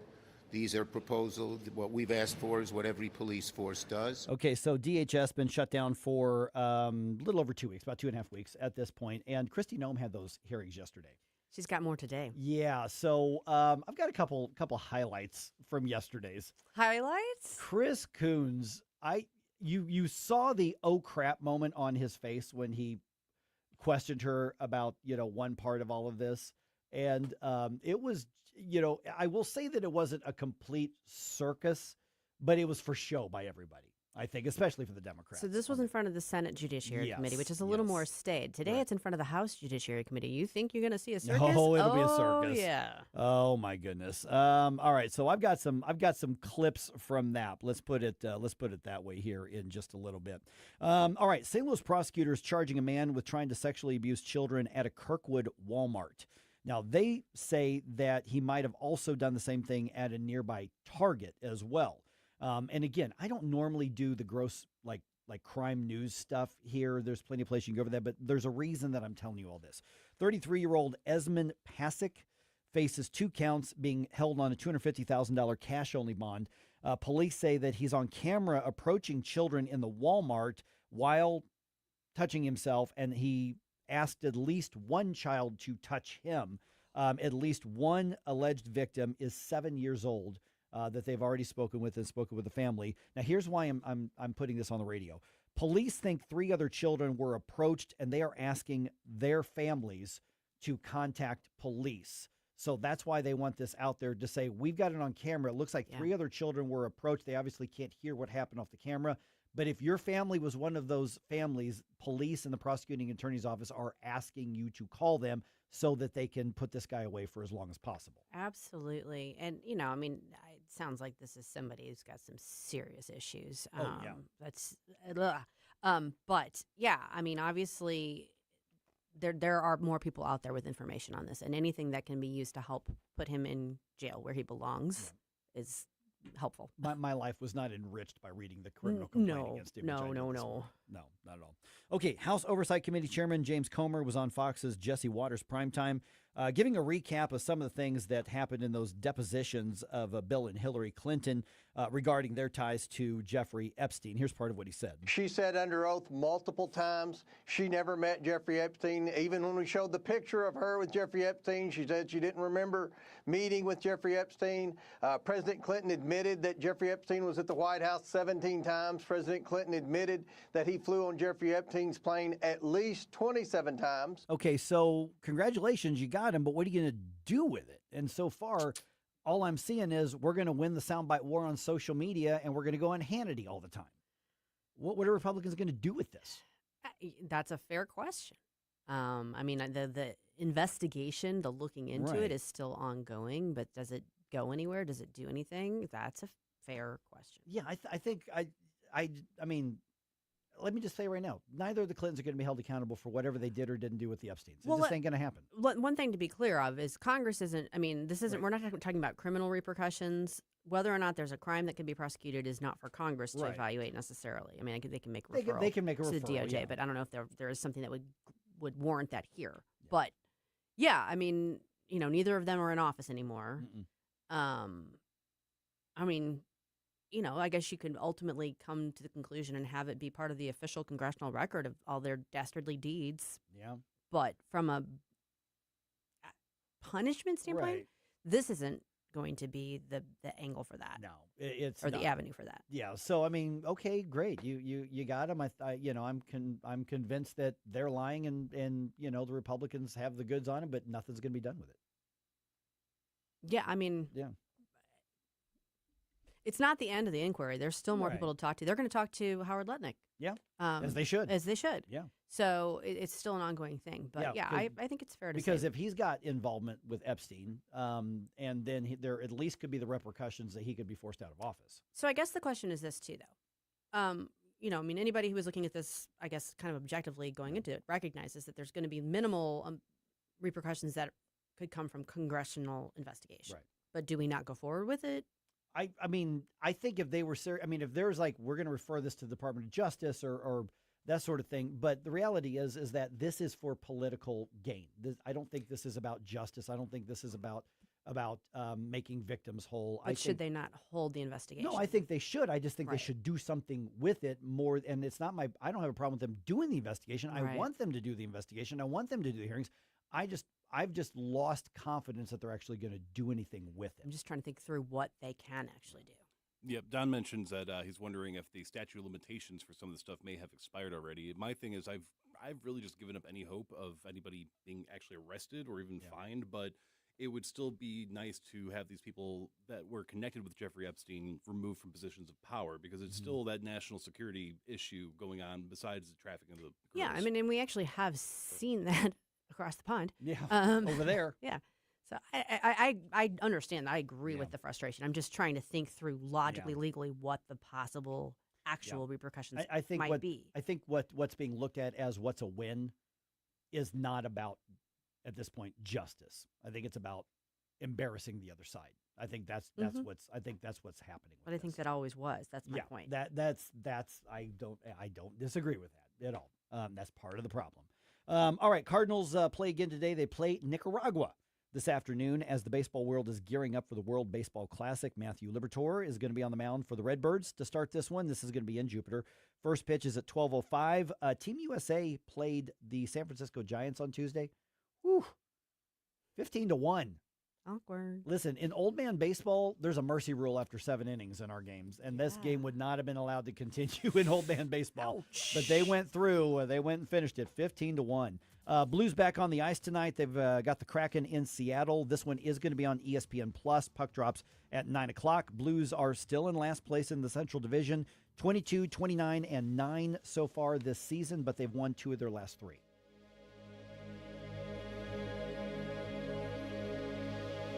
When insurance companies know you're represented by under law, they know you're not going to be pushed around. So if you suffer an injury, damage to your property, serve the insurance company notice you have under law on your side. A St. Louis firm you can trust to protect you at every turn, not settle for less. You want to win? Call 314-9-MILLION. 314-9-MILLION. Under wins. Do you own a timeshare? Well, face the facts. You made a mistake. You made a bad purchase. A timeshare is not an investment. It's a money pit that continues forever. If you use your timeshare, that's great. But if you don't, and you want to legally get out of your contract, call my friends right now at the Timeshare Exit Hotline. They're an experienced team of lawyers who help good people like you get out of a timeshare contract that they just don't want. Don't throw away your money on maintenance fees. Use it for things you really want. We can help you end your timeshare contract and stop the money drain immediately. If you are ready to move on with your timeshare, call our team right now. Cancel your timeshare now with this free call. 800-524-1641. 800-524-1641. 800-524-1641. That's 800-524-1641. KLGY HD3 Clayton, K270BW Bellefontaine, KNBS Bowling Green. This is News Talk STL at 1019, 94.1, and always streaming at NewsTalkSTL.com. Breaking news this hour from Town Hall. Amit Thomason. The U.S. and Israel continue to lay waste to Iran's military assets, destroying hundreds of its ballistic missiles, rockets, and drones. In the words of CENTCOM Commander Admiral Brad Cooper, in simple terms, we're focused on shooting all the things that can shoot at us. Anxious travelers who had been stuck in the Mideast at the outset of the conflict tell some pretty dramatic stories of their escape. German Mario Mueller, landing in Frankfurt, described tense moments before he managed to get on a flight from Dubai. The attacks sounded like airplanes breaking the sound barrier, he says. Michael and Karen Blischke said they watched as the anti-missile system near the Burj Khalifa shot everything down. Airspace across the Gulf is closed and major airlines have canceled flights. Other travelers are marooned on cruise ships that can no longer sail the Strait of Hormuz. The U.S. State Department says they are preparing military and charter flights as they urge Americans to leave around a dozen countries. I'm Jennifer King. Gasoline prices are spiking amid the showdown with Iran. Gas Buddy's Patrick DeHaan says pressure on natural gas exports in the Mideast will hike the price of other types of energy as well. As Qatar announces that ceasing natural gas production, given the Strait of Hormuz de facto closure that we're seeing, that is also causing the price of heating oil, which can be used as a replacement to natural gas, to skyrocket.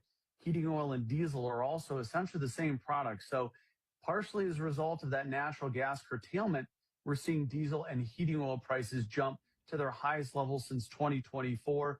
That is going to be certainly a very significant point of contention for the U.S. economy. AAA's national average for a gallon of gas is up 9 cents since yesterday.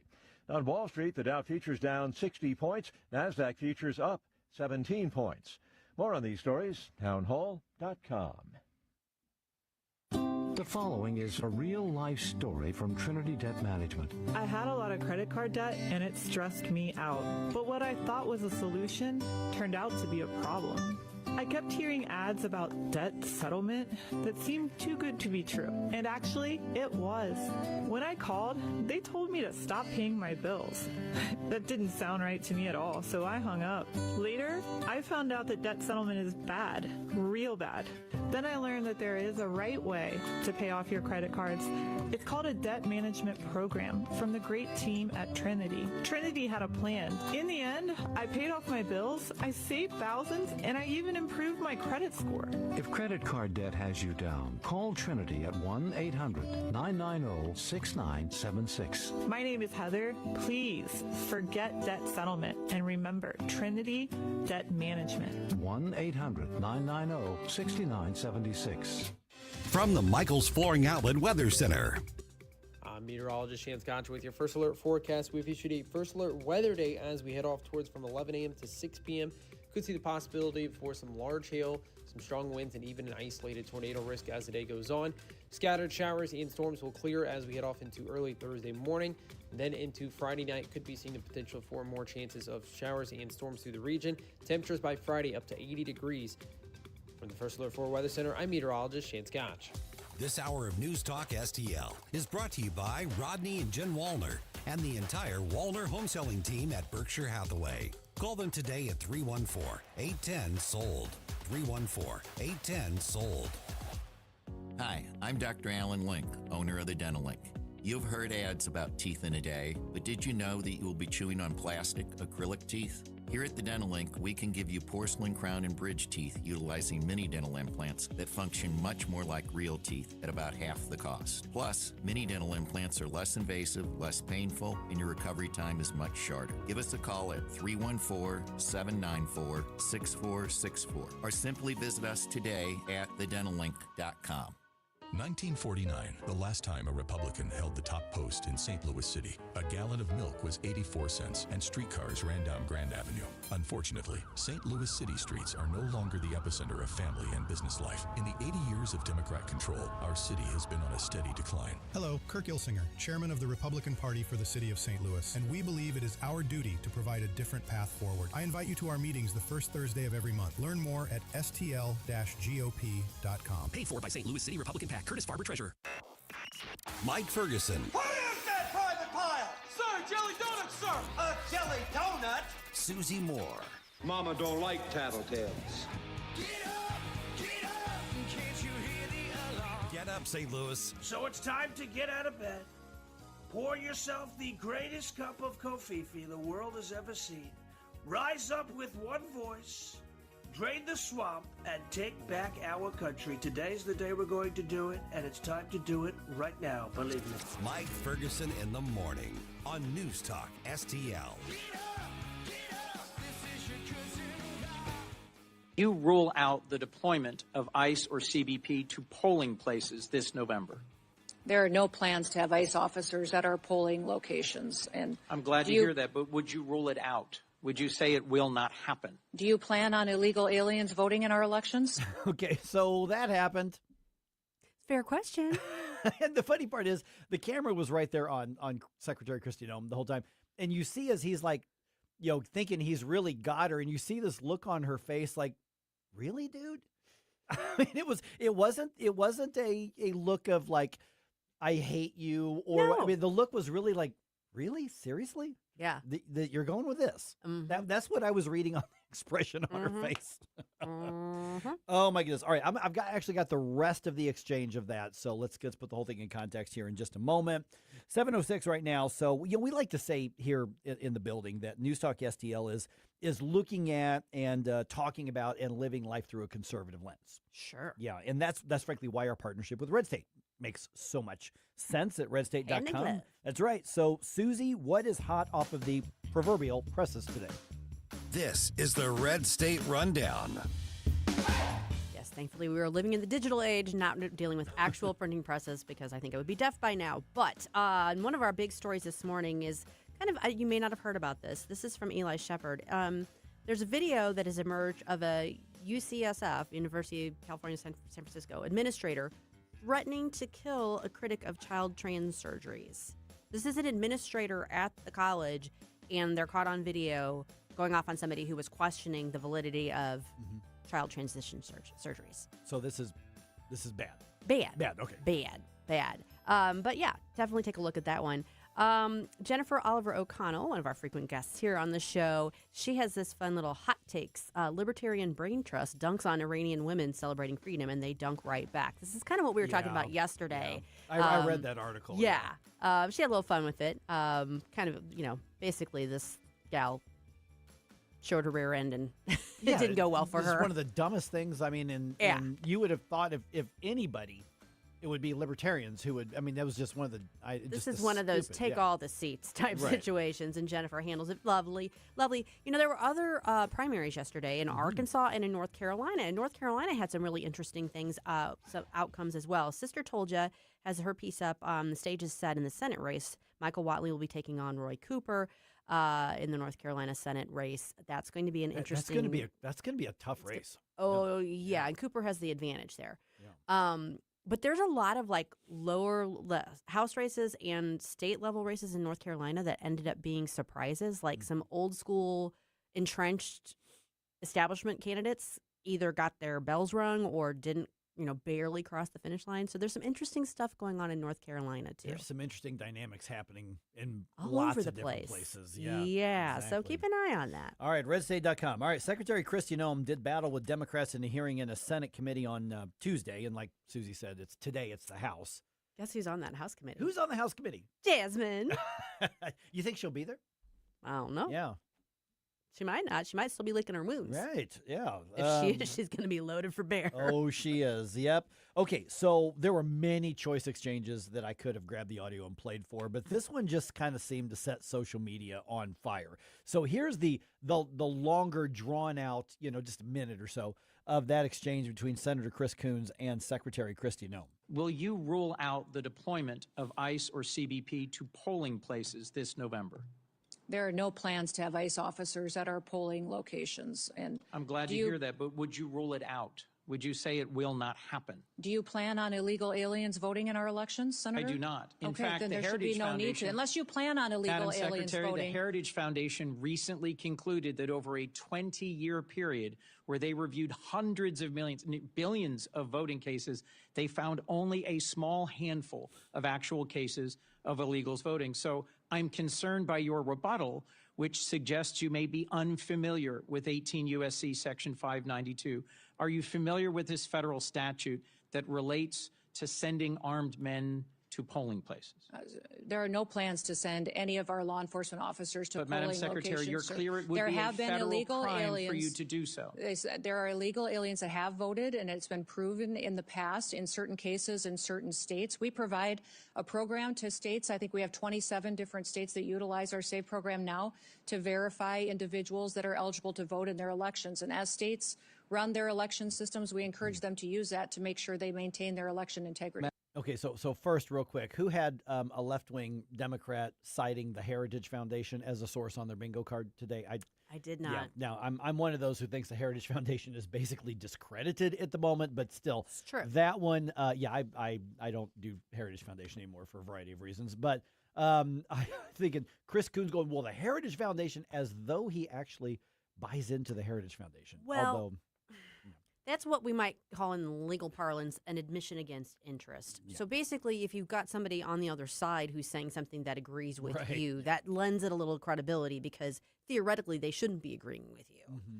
But I don't really know that it lands with the power that Coons was wanting it to land. No, and at some point, and it wasn't even so much that she necessarily was like, I'm going to debate you on, federal statute, whatever. It's basically, why is this an issue? Think about what you're scared about and then answer my basic question. Yeah. Well, like, it's now, either, first of all, he made a mistake in letting her question him. That was he lost control of it. That's true. Well, I mean, it's either a complete red herring. Yeah.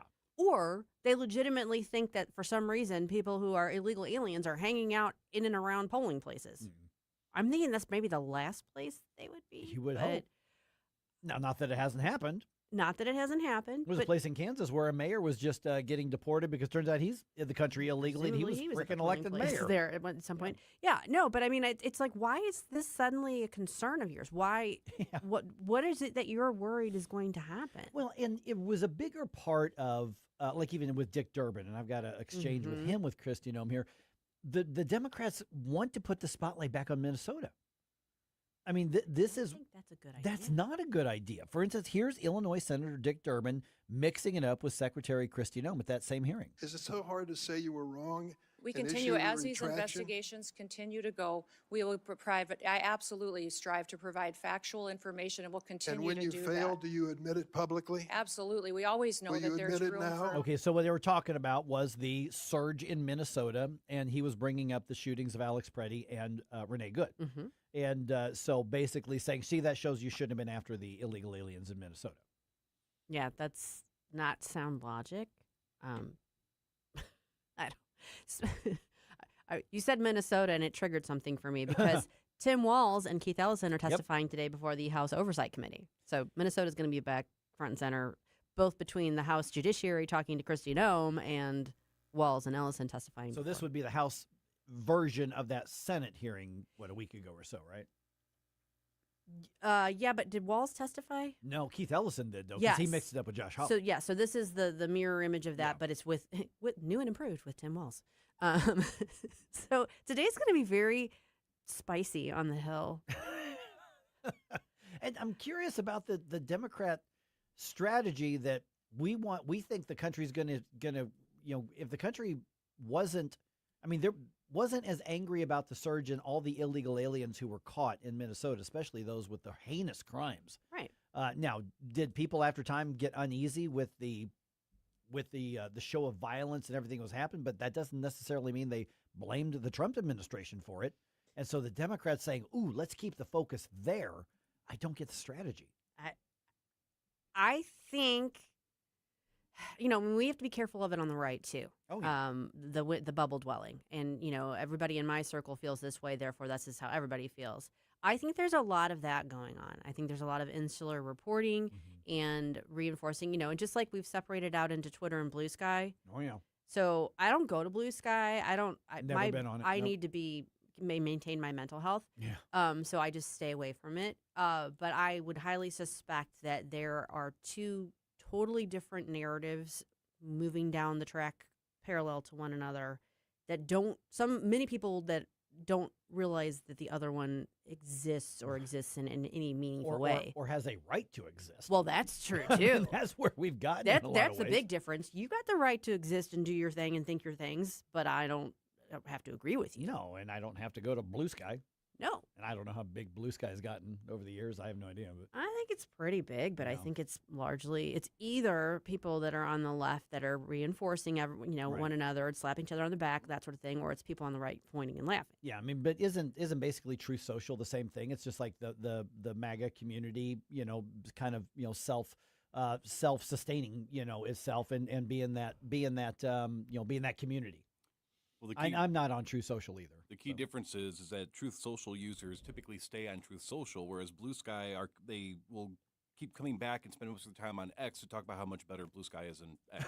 Right. Because nobody's interacting with them on Blue Sky. So the thing, I think what I would say is that they're different in that to me, Blue Sky is the leftist answer to Twitter. Like they are they're much similar in terms of their structure and the flow. Truth Social is all Trump. It's the Trump world, yeah. Right. So if you want that, I mean, I post our articles on Truth Social because they're part of that world. Absolutely. But I don't go there to have a conversation. No. That's, to me, it's almost like Facebook for the MAGA crowd, if you will. I mean, it's almost a networking for MAGA.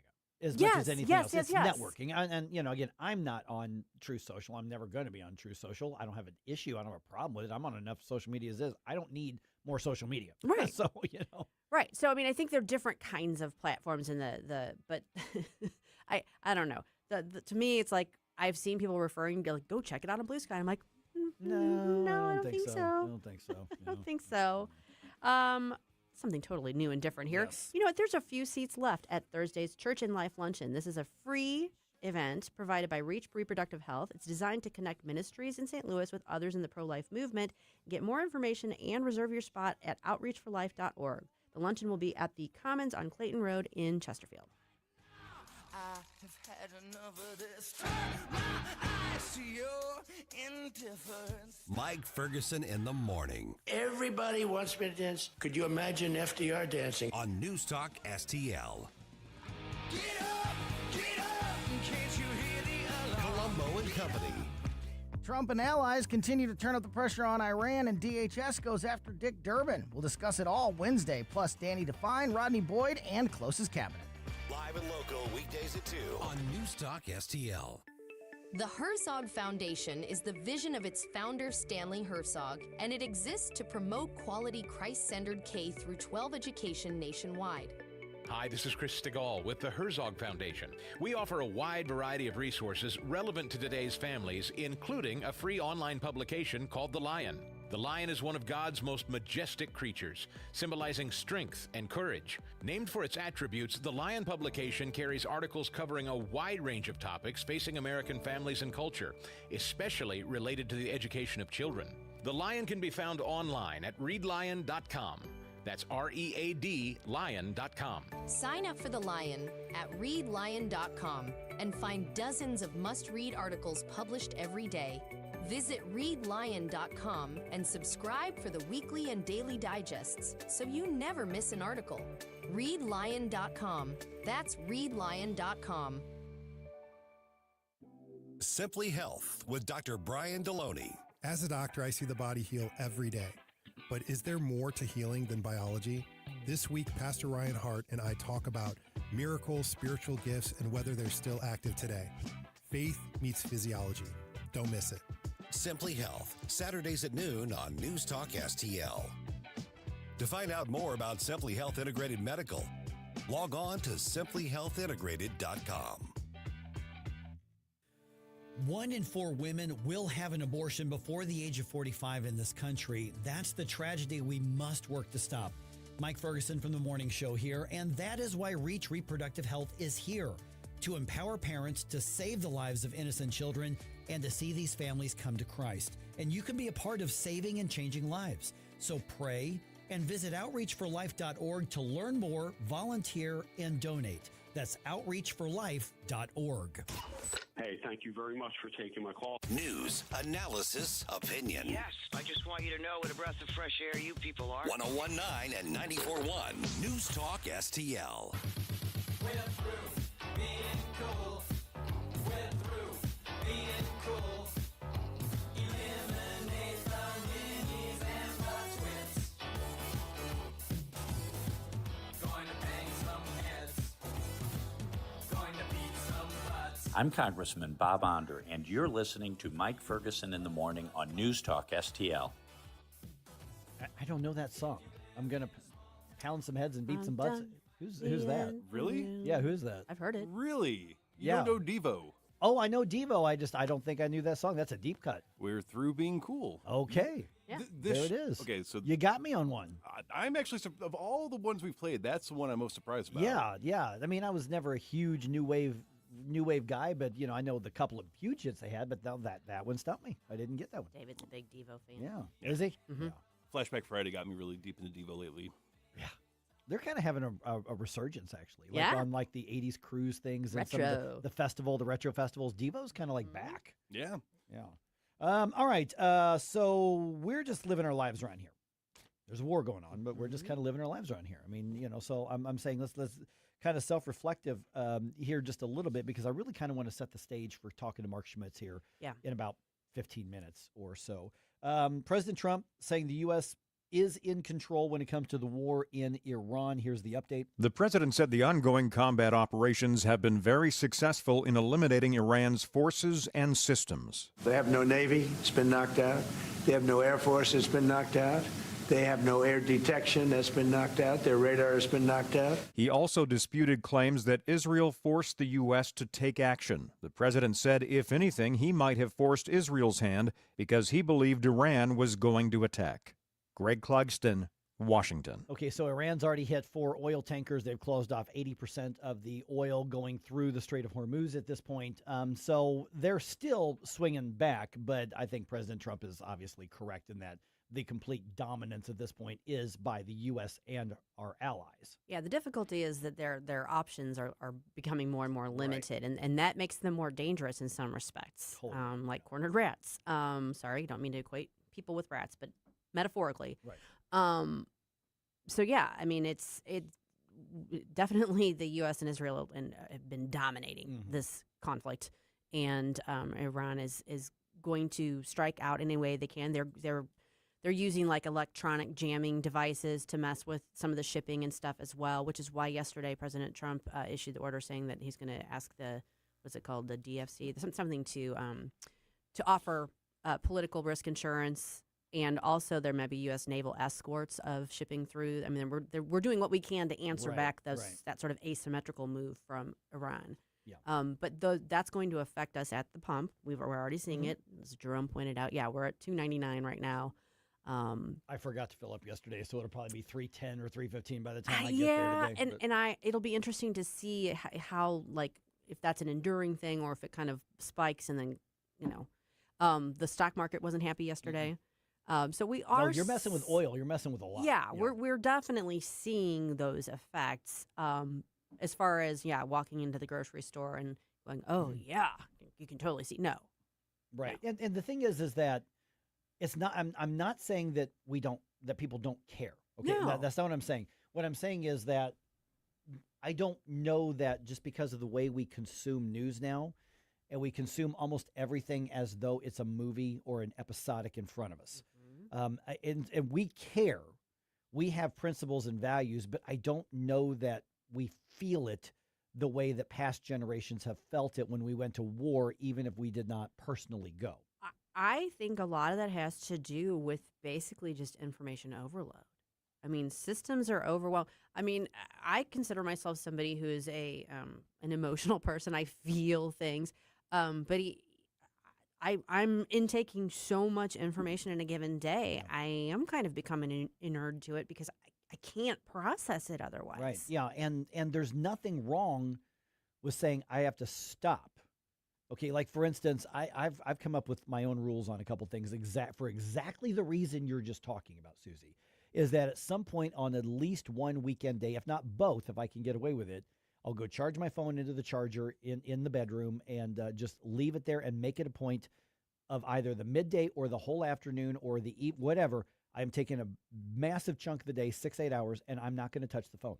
I need to learn how to do I'm not going to. I walk away I will go out and do stuff without the phone. And yes, that means if there's an emergency somewhere, somebody can't get a hold of me instantaneously, it's a risk I'm going to take. Yeah, and now you've got a different situation right now with your mom. That's really hard with right your now. mom. That's a different situation. So yeah, but there is that need to set those boundaries, right? Mentally, and I'm a workaholic. I always have been. Same. That's why I did it. I had to recognize that I do that. But like Tony teases me when I'm on. He's like, I don't know. You're doing this. It's right. Yeah, I am. But I recognize that I got to be careful because if you don't take that step back, first of all you become numb to it all. Mm-hmm. Exactly. And you become overwhelmed, and at some point you burn out. And we start to look at this as though we're looking at a football game and they're showing the graphs of the play chart that somebody just ran. Mm-hmm. And that's my worry, is that we get connected in a disconnected way, and then we don't appreciate the humanity of what's actually happening, which is why I wanted to talk to Mark today, and we're going to talk to him in about 10 minutes. Yeah. Because he got that call from the Department of Defense at the time. Very real. It's very, very real, and I want to take a few minutes. And listen, everybody's gonna be tempted. You're gonna be tempted to go, "Ooh, this is kind of heavy, Mike." I'm hey, midweek. Listen, I think this is important. It is important. I mean, these are heavy times. Yeah, and there's no escaping that. I've gotten to the point now where because obviously I'm going to go to bed a little bit earlier than most people because I get up early to do this. But I'm now saying, okay, at what time do I unplug from everything? Social media, email, the whole thing. Plug the phone in. Put on some music or something and just decompress. I've got to implement a curfew. And it's not even a matter of I want to be farther away from what's happening and I want to be less feeling and invested in it. It's a matter of, like what you're saying, you can get so overwhelmed that you invest in a fake way, or you invest in a shallow way, you invest in a non-humanity way. Mm-hmm. Yeah. I mean, it's not to be, this isn't about being snowflakes. No. This is about recognizing that, we're all human and we all need to, first of all, you want to be informed. Definitely. So you want to make sure, and you can't absorb it all. There's way too much information out there. So you want to make sure that the information you're getting is from trusted, reliable sources like NewsTalkSTL, Red State. No, and isn't all just one topic. Yeah. Gives you a break from politics, and you got to get out and connect with human beings, like face to face. And it's okay to care about other things. Yeah. Dogs. because dogs are good. Because this is the biggest story in the world does not mean your world has to revolve around it, but we should care. Yeah. But it's okay to care about other stuff and have different priorities. Baseball. Definitely. Yeah, that's I mean, if I didn't have the baseball as an escape right now, I've got practice this afternoon. I'm going to be practicing at a field house today. And I need that. Yeah. I got a bunch of stuff going on in my personal life. I needed that trip to Puerto Rico. Yeah. So it's okay to do that. But make sure that you're doing it as a way to refresh so we stay engaged. I mean, if you're listening or watching us right now, you care. You care. Don't burn out. Because we've had some people say, I just can't take it anymore. Listen, that's why we do fun stuff in the morning as well here. We do a lot of stuff. Change it up. But we need, if we're going to be effective to enact a change, we need to be fresh, and we can't run ourselves into the ground. And that's not caring. That's making sure that we can care the right way. Part of the way I stay sane is tending to the dogs. Because when you're down, when I'm there with the dogs, like there's no politics, there's no nothing going on. I'm cleaning up dog poop and barf and stuff. But if you would have told me that would have been like great, I would have never believed you. But it is because it gets me outside of my head. Yeah, all I'm doing is tending to another creature that needs my help, and it has nothing to do with anything going on in the news. Right, and that's a blessing. And so to some degree, when we talk to Mark Schmitz here in a few minutes, yes, it's a reality check for the rest of us. But I really, because early on, we're at 5 days into Operation Epic Fury, 5 days. And we're already reporting on things. And I had to catch myself doing it because we talk about numbers. We talk about casualties. We talk about terms. And it dawned on me because I saw one of the articles on, now we have the names of 4 of the U.S. servicemen and women who were killed. Yeah. And I'm looking at them and I'm like, these aren't numbers. They're people. Yeah, this isn't just a casualty. Right. This is a person with a story. And their families are hurting. Yeah. And their loved ones are hurting. So, yeah. No, I think it's very important. I'm glad we're doing this. Yeah. Yeah, we know the names and the stories of some of the U.S. service members killed in the Iran war. And those aren't just numbers. Those are Americans who gave the ultimate sacrifice. At 7:35, we'll hear the firsthand account of what it's like to get that call from Mark Schmitz when he joins us to remind us that everyone is full of, to remind everyone of the full human cost of war. If you live in a small town, you might be a dozen or two young alien types who step out and dare to declare, we're through being cool. We're through being cool. From the Michaels Flooring Outlet Weather Center. I'm meteorologist Shane Scotch with your first alert forecast. We've issued a first alert weather day as we head off towards from 11 a.m. to 6 p.m. Could see the possibility for some large hail, some strong winds, and even an isolated tornado risk as the day goes on. Scattered showers and storms will clear as we head off into early Thursday morning. Then into Friday night, could be seeing the potential for more chances of showers and storms through the region. Temperatures by Friday up to 80 degrees. From the First Alert 4 Weather Center, I'm meteorologist Shane Scotch. Your business moves fast. PRI Global keeps it moving smarter for almost 30 years, delivering top tech talent to help companies grow stronger, custom applications, simplifying your operations, securing your data, modernizing your business from the cloud up. And with Prismatic, you're going to get real-time insights, automated workflows, people, process, platform. PRI Global delivers all three. PRIGlobal.com. Larry Connor's Commentary, brought to you by Vincent's Jewelers, offering a wide selection of jewelry, including lab-grown diamonds, affordable earrings, bracelets, necklaces, and rings, up to 75% off their natural counterparts. Visit VincentsJewelers.com. This is Larry Connor's Commentary on News Talk STL. Plans continue to build a 400-acre residential development for Muslims only in Texas, 40 miles northeast of Dallas. Now, this would be a community centered around a mosque, a K-12 faith-based school, commercial enterprises, more than 1,000 residential units. Already 450 plots are reserved, but there's several delays, regulations, conformity with federal housing laws, Texas laws. To reserve a plot, you had to put up some money, and there are questions about who's getting the money, where is it going? And there are lawsuits alleging securities fraud.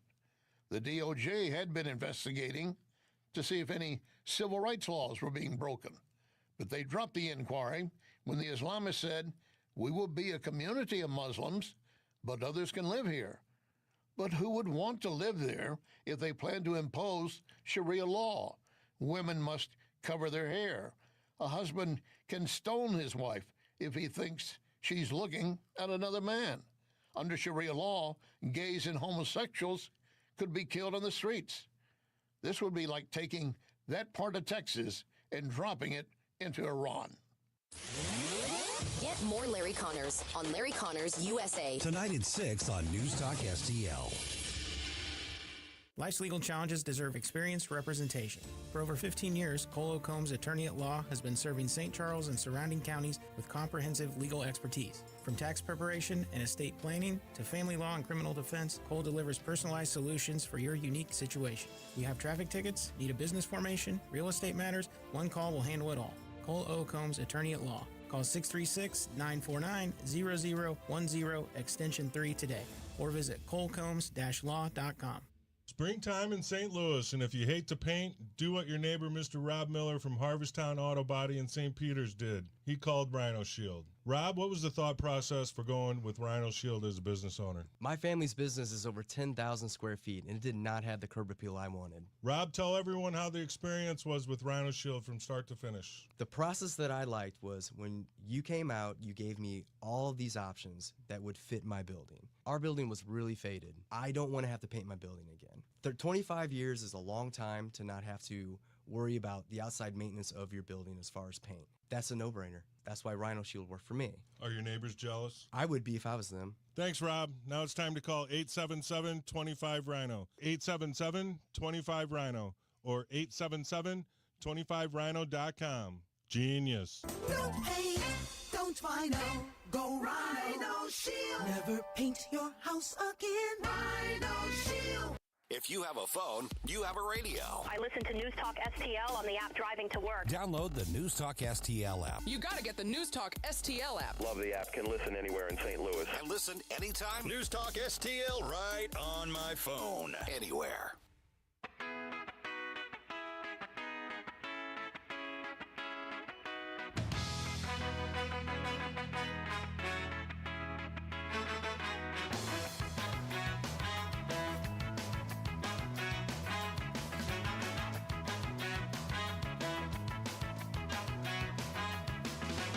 Hey everyone, this is State Senator Nick Schroer. I am the host of Stand and Fight every Sunday night. Right now, let's hear more of Mike Ferguson in the Morning Show here on News Talk STL.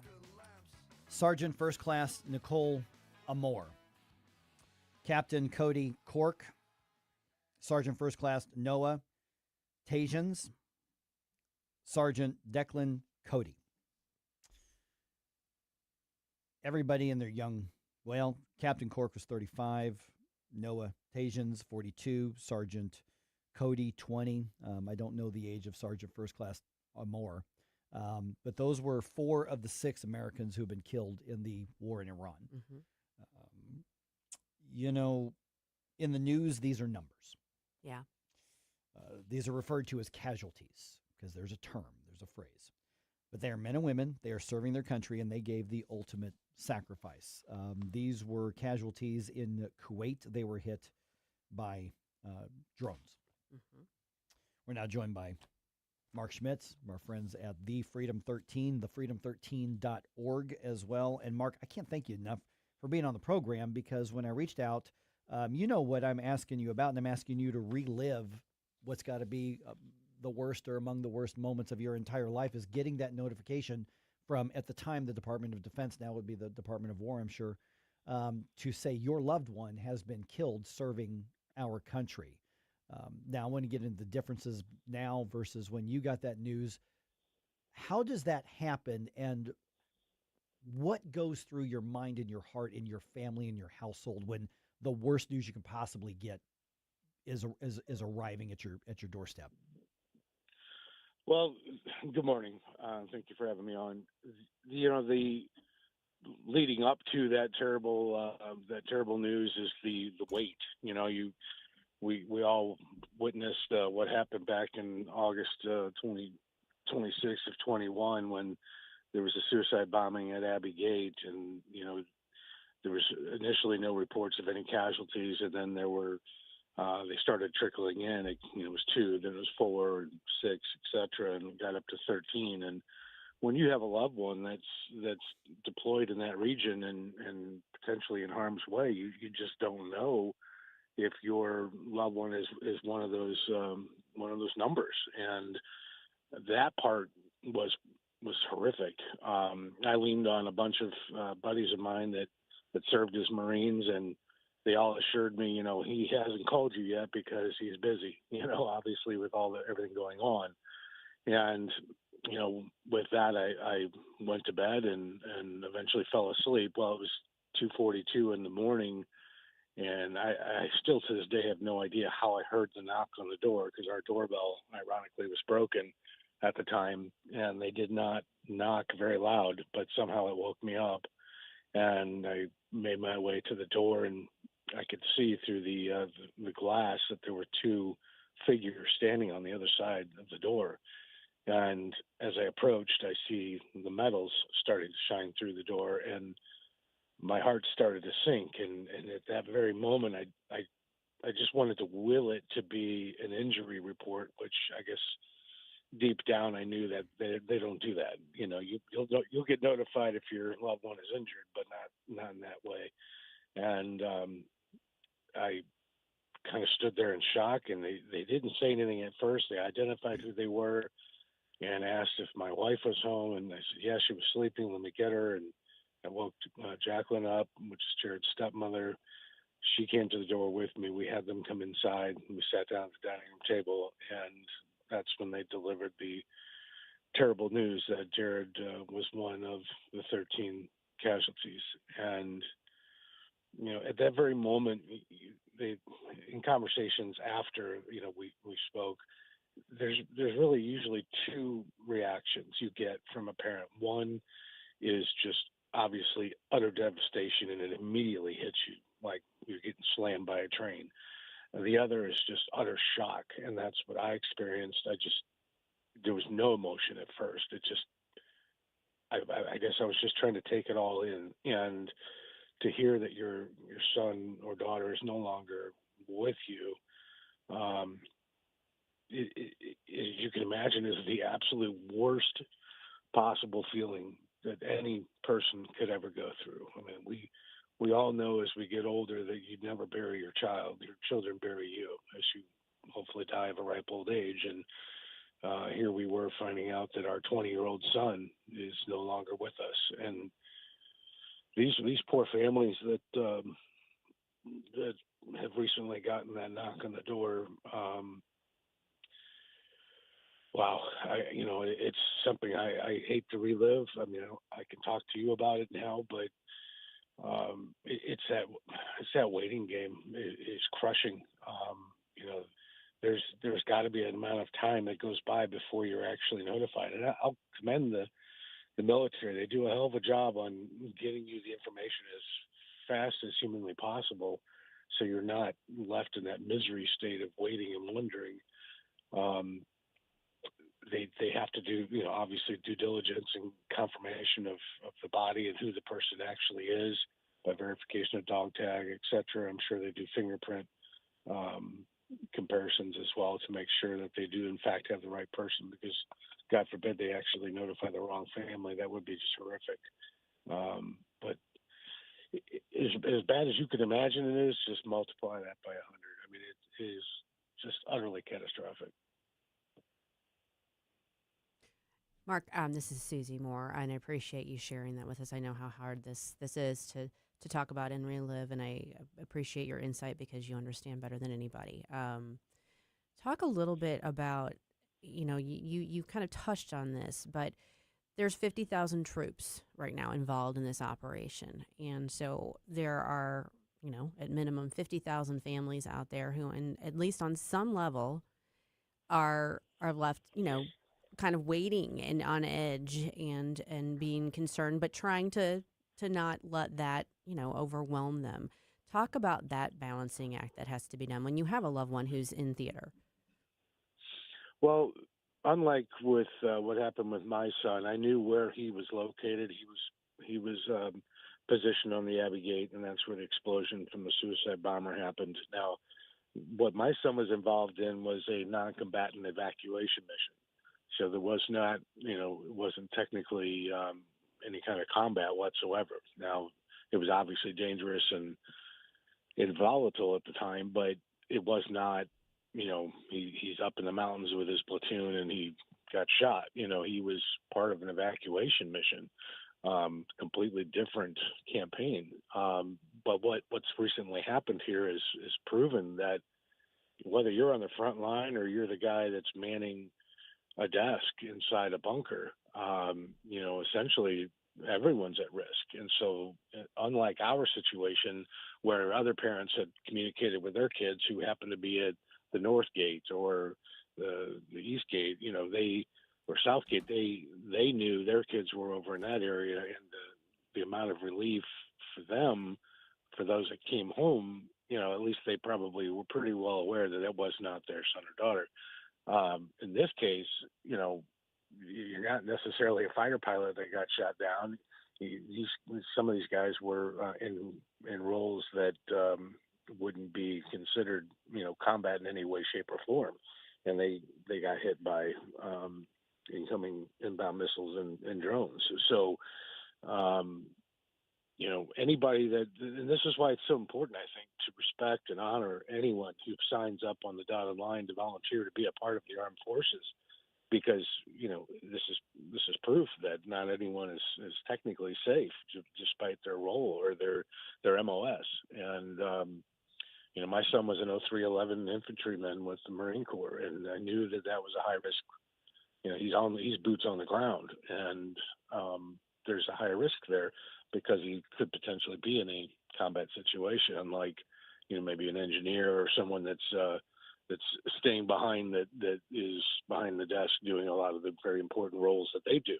But some of these that were just recently killed were those roles, the more behind the scenes kind of thing, and they still unfortunately fell victim to the retaliatory strikes. And I pray every day that the U.S. continues to do such an excellent job of pinpointing, where the threats are and taking them out before they have an opportunity to harm our personnel.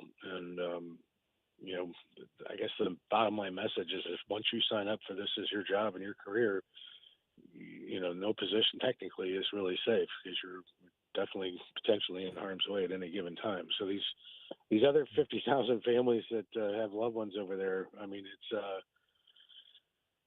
I know exactly what they're all going through, and I'm sure by now the vast majority have been notified. And I know there was 2 that recently were discovered. Unfortunately, they were unaccounted for, but now they are. Those were late notifications because of the finding them late. But I hope and pray that these are the last knocks on the door that any U.S. family has to get through this operation. And one thing additional I do want to commend, it's the role of the CACO officer. Those are the casualty assistance officers.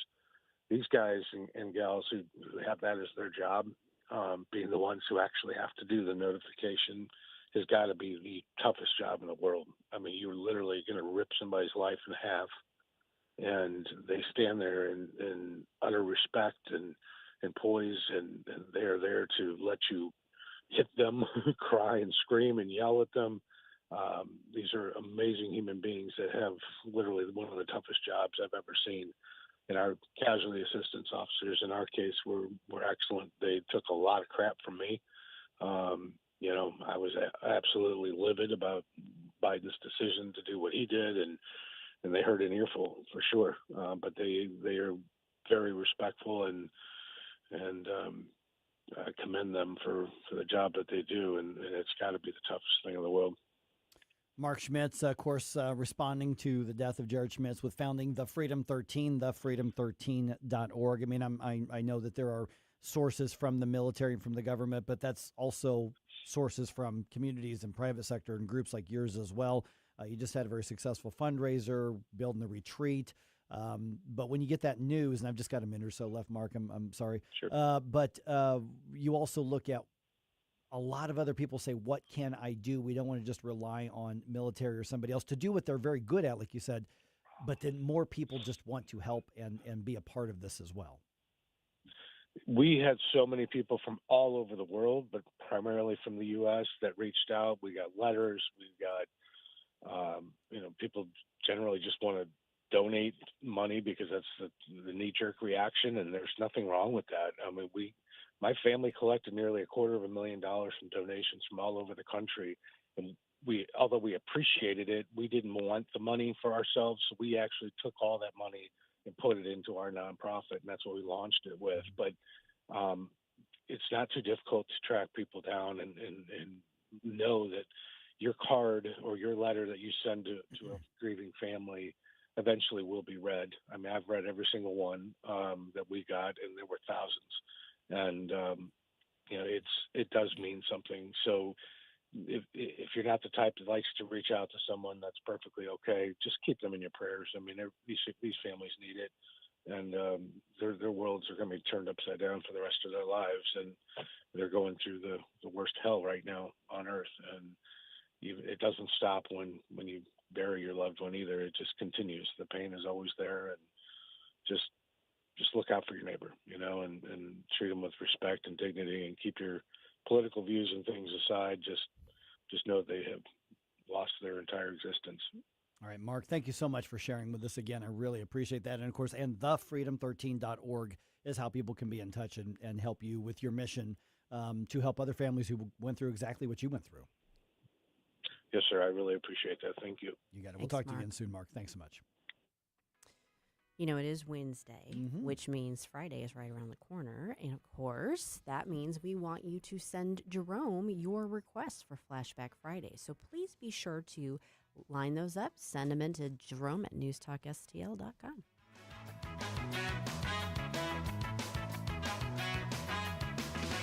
Ever been close to tragedy or been close to folks who have? Have you ever felt the pain so powerful, so heavy you collapse? I want to talk to you guys about windows. Window World. In just over 20 years in business, they have improved the look and thermal efficiency of over 80,000 customers in St. Louis.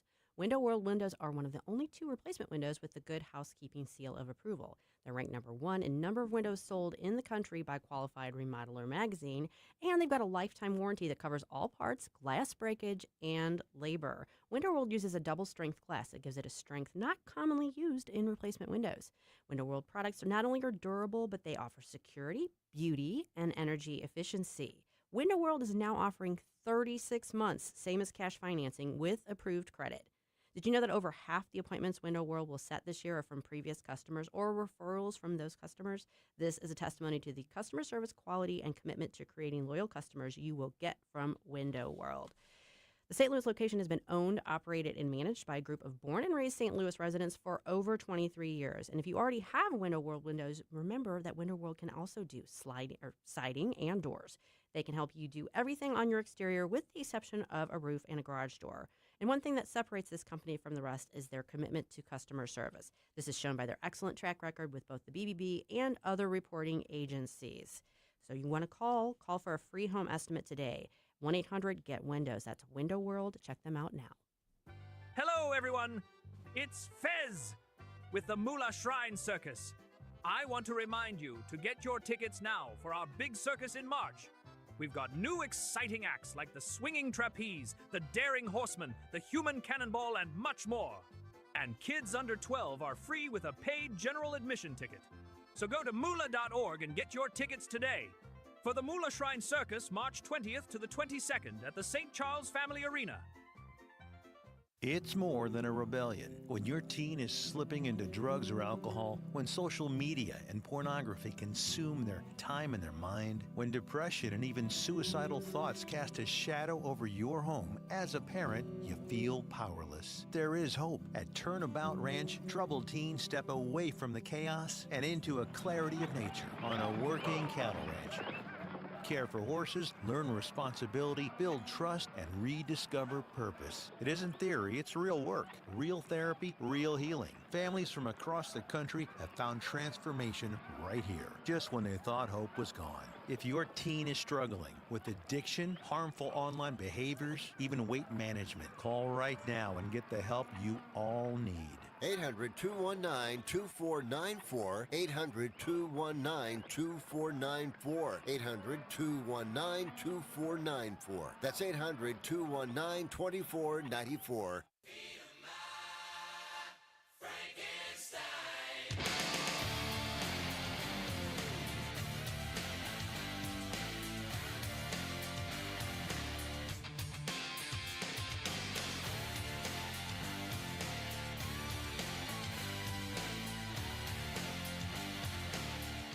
Good morning, Missouri. It's your boy, Joe Pags. I'll talk to you tonight at 10. But right now, let's get back to Mike Ferguson in the morning. Okay, if you are on any podcast platform, you can find News Talk STL. That discussion we just had with Mark Schmitz is going to be posted in the next couple hours or so, something like that. I'm going to ask everybody, go grab that, put that on your social media. Mm-hmm. You know, we didn't get political in there. No. At all. Mark didn't. That was about as human of a view and a feel and an impact that you're ever going to hear. This is what people need to hear and understand. And that's not pro-war. That's not anti-war. This is just the realities of war. So once that's posted, make sure it's great if you subscribe. You don't have to subscribe. Basically 2 clicks and you can copy it and put it on any of your social media or email it or text it to anybody. So I'm asking that you do that so we can help everybody sort of keep the what's crucial and real and what matters the most in front of everybody. Mm-hmm. Yeah. So we'll talk about updates on the war here as well, just a little bit. I don't usually get into election results in other states very much, but let's talk about Texas, which, by the way, just moments ago, Jasmine Crockett has conceded the race to James Tallarico because she was not happy with losing, as nobody would be happy with losing. I mean, that's understandable. But she was trying to make the claim that she was cheated and there was disenfranchisement and there weren't going to be any results till today, when she clearly lost the primary race in Texas. Well, now, to Jasmine's credit, she's technically right, because at least Decision Desk HQ did not make the call until 2:13 a.m. Eastern. So it was today. It was technically today, yeah. Yes. Okay, so the rundown of the primary elections in Texas, and there were some in other states, but I think more eyes around the country are on the one in Texas, both Republican and Democrat, because here's what's interesting, Susie, is that both the Republicans and Democrats, it wasn't just about which candidate do we like better. It was more of people are looking at it as more of a directional thing for both parties. Yeah. And Jasmine Crockett being the new, younger, left-wingy type of thing. Nobody knew anything about James. I've never heard of James Tallarico until... He's a state rep, so unless you're from Texas, you're not going to really... And honestly, if you don't live in his area, you probably don't know who he is. Mm-hmm. So was that... we really got excited about James Tallarico of Democrats, or was that, oh God, no, not Jasmine Crockett. Don't do that to us. I think it was more the latter. Yeah. So. Yeah, well, you have to understand, because she's a representative right now, so she's representing a district. Right. And that's a very blue district, and so that works for her. But you're talking about the entire state of Texas, and even the Democrats in Texas aren't all far lefties. She stepped in it the other day. She was talking about the shooting in Austin, and she was saying, you don't blame the immigrant, you blame the guns. And she's like halfway through her sentence, and then she's like, but I'm a gun toting. Right. But she had to correct herself. That doesn't sell as well all over Texas, even to Democrat voters. Yeah, they ain't California Democrats. They are not. They are not. So she had an uphill battle as it was. And I do think Tallarico was probably helped by the controversy with the Stephen Colbert show. Yeah, I think so too. And I don't think that was what it was intentionally set up to do, but I think that did help him, because it actually got his name out there. I was going to say a ton of name recognition on there as well. Yeah. So she concedes so James Tallarico, then state representative, is going to face either John Cornyn or Ken Paxton. Yes. So that's going to a runoff. So they've got to have another, round 2 of the primary here in 2-3 months. Yeah, I think it's in June. Yeah. I'm pretty sure it's June.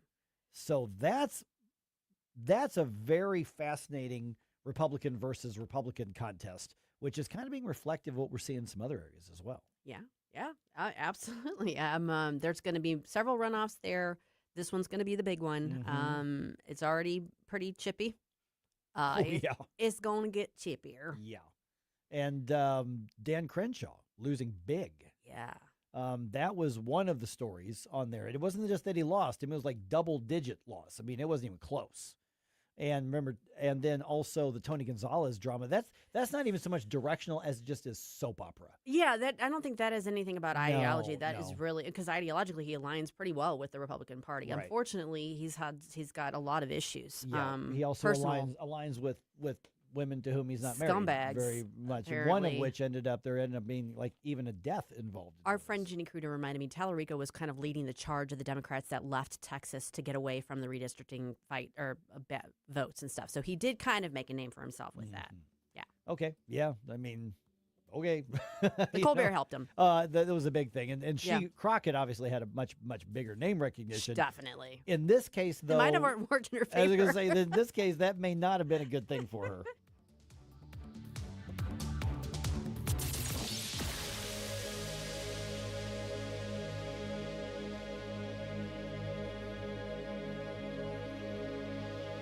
I want to share something with you. Cooking a pizza using coal creates an amazing pizza. Only one place to get it, Napoli Brothers Pizza and Pasta in Chesterfield. Of course, they offer a wide variety of pasta, but you just visit the website NapoliSTL.com, dine in or take out, and get ready for patio season. Napoli Brothers Pizza and Pasta in Chesterfield Valley. Try it. You can thank me later. Jeffco Patriot Radio. Hey guys, Billy Crow here from Jeffco Patriot Radio. As we follow the important issues facing Jefferson County, if you want to stay informed on Jeffco politics, especially in this all-important midterm election year, make sure to tune in this and every Sunday at high noon here on NewsTalkSTL. Jeffco Patriot Radio. If it's a big story in Jefferson County, you'll hear about it on Jeffco Patriot Radio. Sundays at noon on NewsTalkSTL. Kathy Connor from Connor Roofing is here. Kathy, how you doing? Good. Hi, Vic. You know, when you need a roof, I don't want to call a stranger. I want to call you. Yeah, thanks. At Connor Roofing, we're more than just a roofing company. How long you been doing it? Since 1993. And year after year, storm after storm, you guys are always there. Because this is our home, too, Vic. Our kids go to school with your kids. We cheer for the same teams. Go Blues! So support your neighbors. Call Connor Roofing at 314-375-7475 or CONNER roofing.com. Thanks, Vic. KLGY HD3 Clayton, K270BW Bellefonte, KNBS Bowling Green. This is News Talk STL at 1019, 94.1, and always streaming at NewsTalkSTL.com. Breaking news this hour from Town Hall. Amit Thomason. In his latest update delivered minutes ago, Defense Secretary Hegseth says an American submarine sunk an Iranian warship that thought it was safe in international waters. Hegseth says a torpedo did the job. The Pentagon chief adds last night's strike was the first such attack on an enemy since World War II.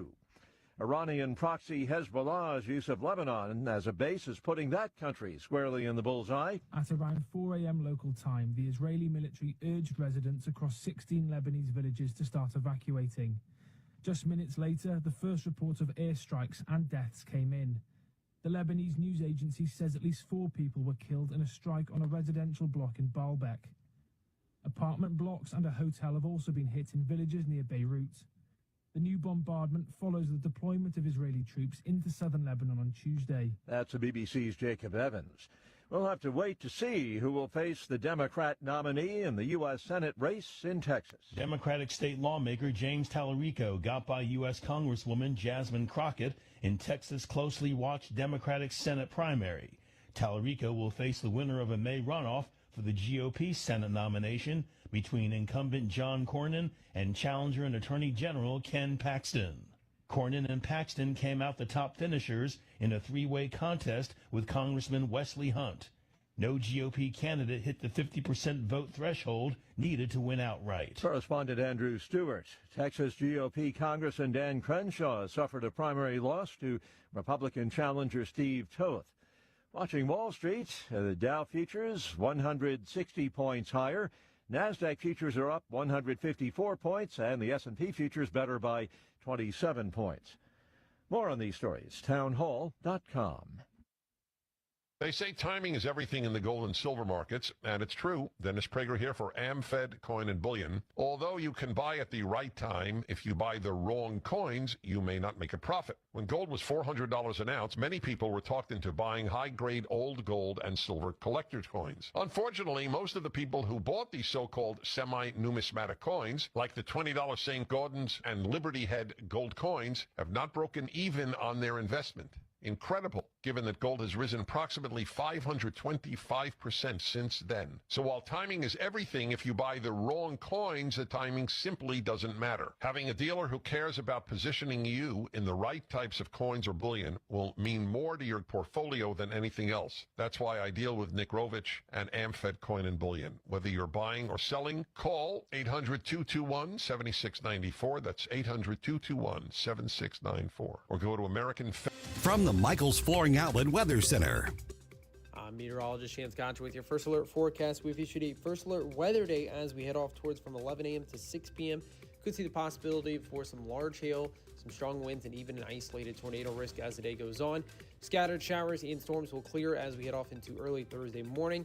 Then into Friday night, could be seeing the potential for more chances of showers and storms through the region. Temperatures by Friday up to 80 degrees.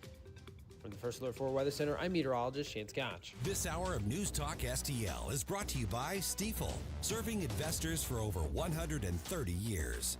Contact your Stifel financial advisor at stifel.com. That's STIFEL.com.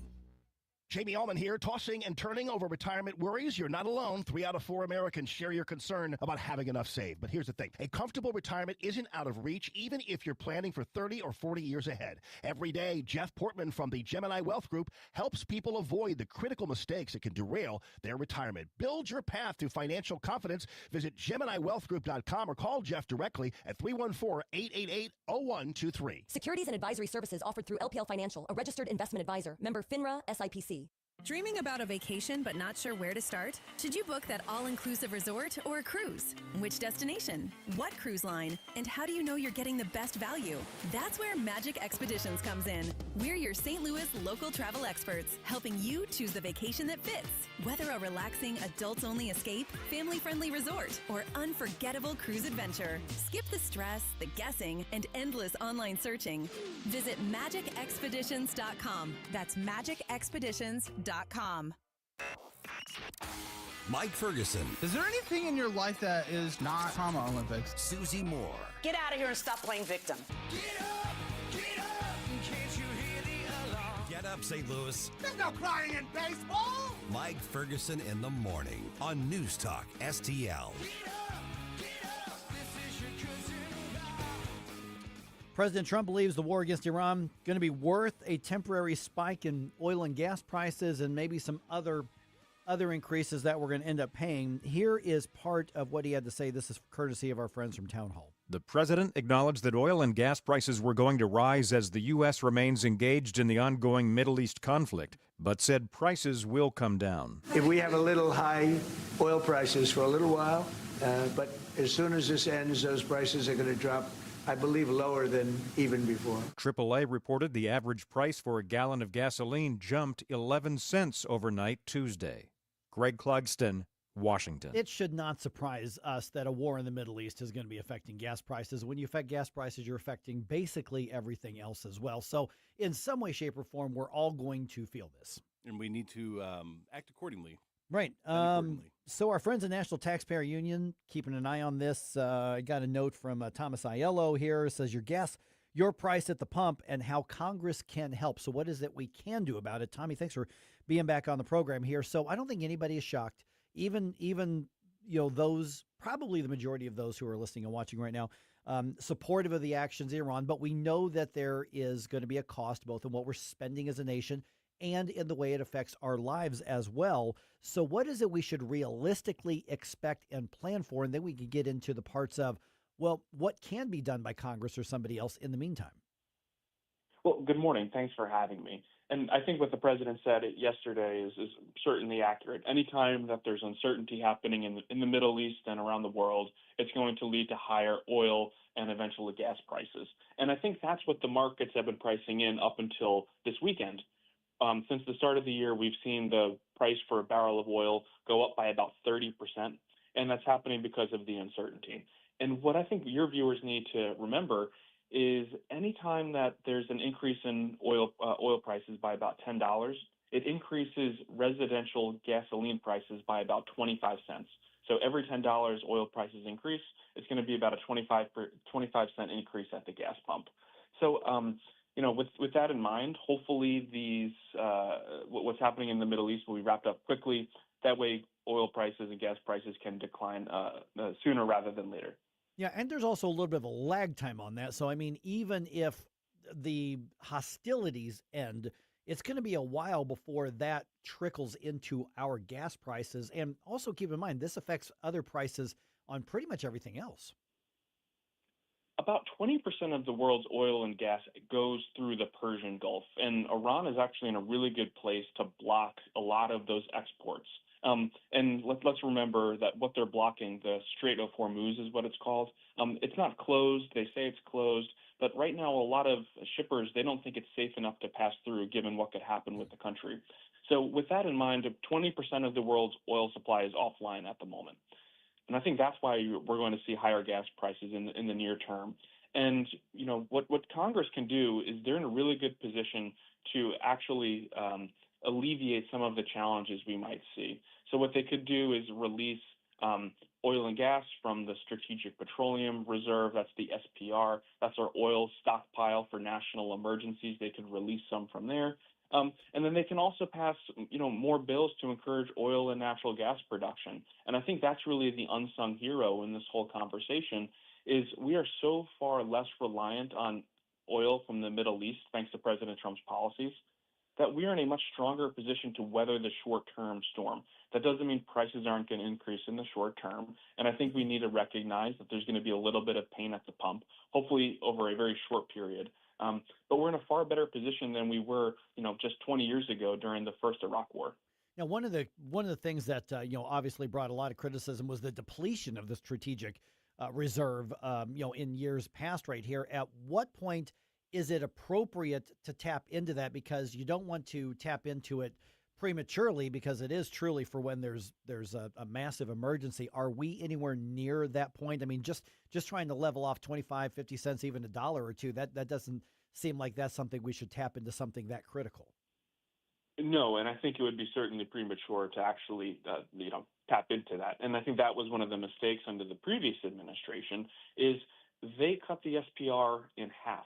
Over a very short period of time when gas prices were, approaching $5, $6 a gallon. Perhaps that was a much better use of the SPR than right now, where gas prices are only up about 20 cents. That's manageable in the short term. But to your point, we need to see how long this conflict rages on. Hopefully it's shorter rather than longer.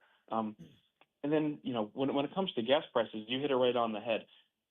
Anytime gas and diesel prices increase, that's usually a lagging indicator for other goods, right? So much of our economy is based on trucking. That's how we get these goods from ports to stores, your Amazon deliveries. All of that takes into account those fuel prices.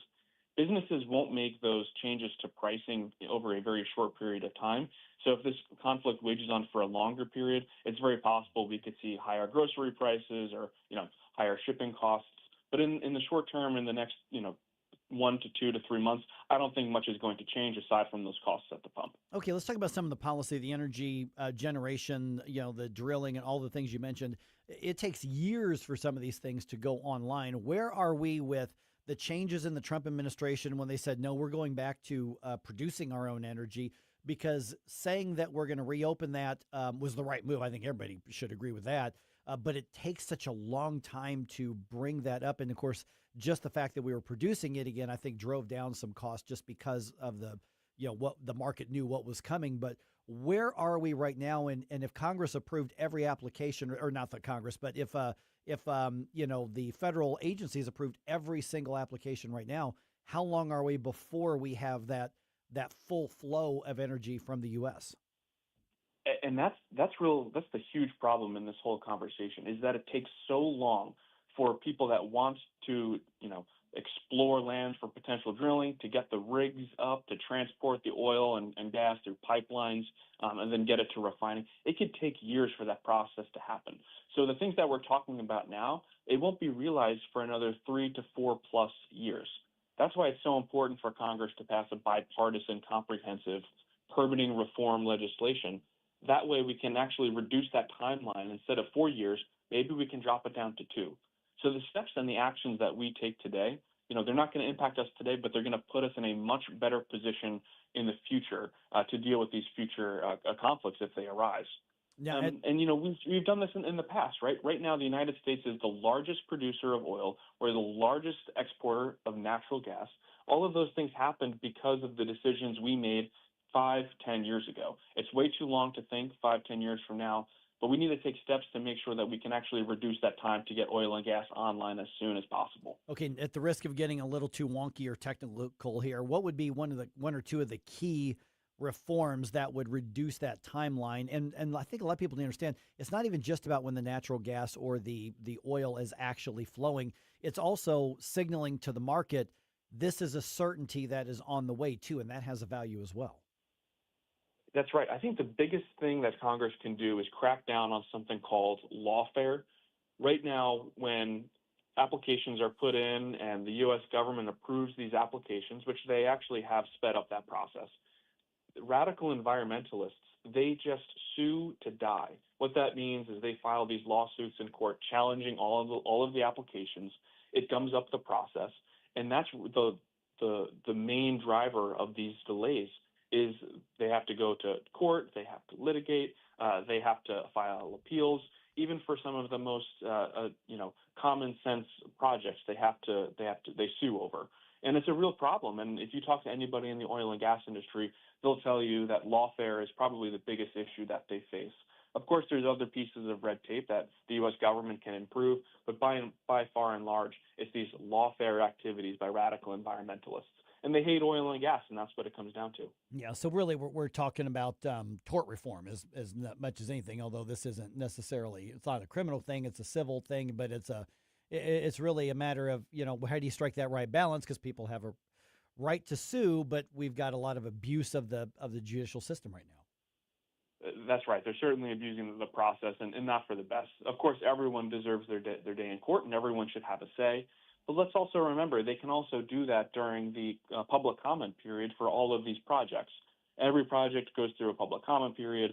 People can voice their opposition or their support for it, but then they just come up with the process with lawfare.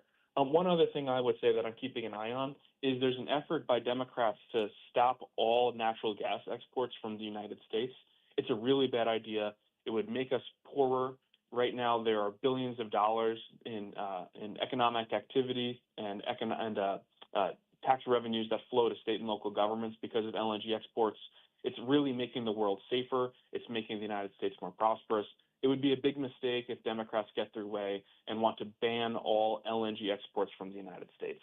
All right. Of course, this and many other aspects of not just the war, but what's happening in D.C., around a lot of states as well. You guys are covering that at the website. Let's go ahead and put that out there. I think we've already tagged you on our social media, Tommy, so people want to be in touch. What's the best way to do it? You can go to our website, ntu.org, or follow us on social media. All right. Tommy Aiello from National Taxpayer Union. Thanks so much, man. We'll talk to you again soon. Thank you. Take care. All right. We mentioned this a little bit earlier. There are just a few seats left at Thursday's Church and Life Luncheon. Okay, so this is an event. It's a free event provided by our friends at Reach Reproductive Health, and this is designed to connect ministries in St. Louis with others in the pro-life movement. Again, this is free. This is networking. You are going to get updates on what's happening with Reach. Attorney General Catherine Hanaway is going to be there. I'm going to be there. Get more information and reserve your spot at outreachforlife.org. As a matter of fact, go to outreachforlife.org and you can find the Church and Life Luncheon page right there. Send that to your clergy. Your church needs to be represented there, and it is free. Lunch is free, but you got to RSVP. The luncheon is going to happen at the Commons on Clayton Road in Chesterfield. Outreachforlife.org.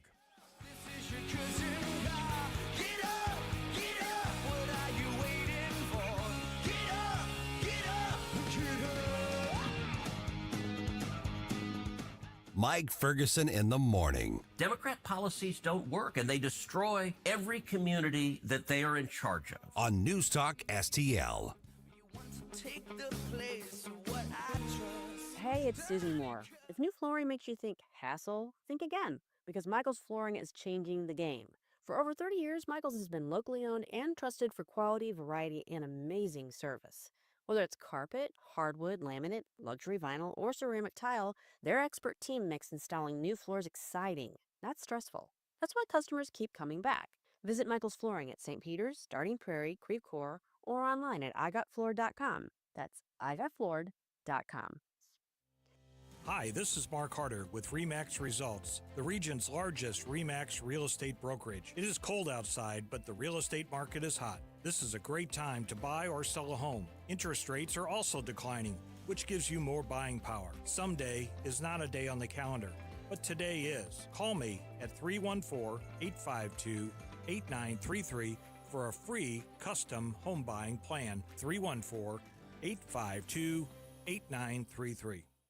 The Hammond Institute at Lindenwood University and News Talk STL invite you to an exclusive discussion on Missouri's tax future. Manish Bhatt, Vice President of State Tax Policy for the Tax Foundation, will explore our state's tax competitiveness and the latest efforts to eliminate individual income tax and property tax. Wednesday, March 25th at Lindenwood University, part of the H.F. Langenberg Speaker Series. The event is free, but you must RSVP at hammondinstitute.org. That's hammondinstitute.org. News Talk STL. First thing in the morning and pretty much all day. Live and local. 1019 and 94.1. News Talk STL.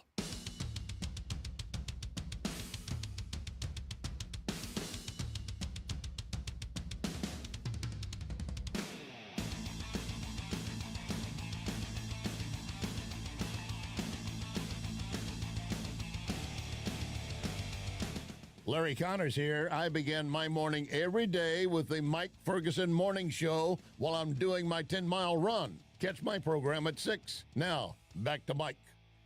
Okay, so are we in another forever war? Well, the administration says no, but they are starting to back off of some of the earlier predictions just a little bit. It's not a forever war. It's a as long as it takes for the foreseeable future war. Okay, so we got a couple updates for you here, and then 8:35, let's dig into the changes and the updates that have been announced literally just minutes ago here as well. It is 8:19.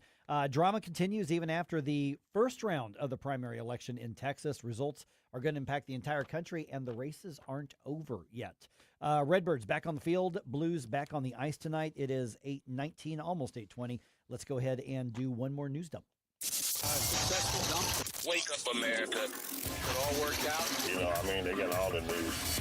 The Morning News Dump. Okay, we are getting constant briefings from top administration officials, including Secretary of State Marco Rubio, Secretary Pete Hegseth, CIA Director John Ratcliffe, among others. They've all testified before Congress about the war in Iran. There was another statement made by Secretary Hegseth just moments ago. We'll bring you part of that in a few minutes here. Of course, Democrats and a few Republicans, but mostly Democrats, still arguing that the launching of the strikes is illegal. They're also saying the conflict could become another forever war. Senator Eric Schmitz was on Fox's The Ingram Angle last night, and he says, no, that's not something that's going to happen. So they're taking out those, ballistic missiles that would protect that program. But President Trump has been, clear that, and has learned, I think, the lessons from history here that we're not interested in a forever war in the Middle East. So far, 6 Americans have died. Another 18 have been wounded. And along those lines, because we are going to be reporting on that throughout the days and the weeks ahead, and there will be numbers, but go back and listen to our conversation if you missed it earlier, or you need to hear it again with Mark Schmitz from earlier in today, that I wanted to make sure that we have something available that reiterates how important this is, that we're talking about people. We're not talking about numbers. Yes.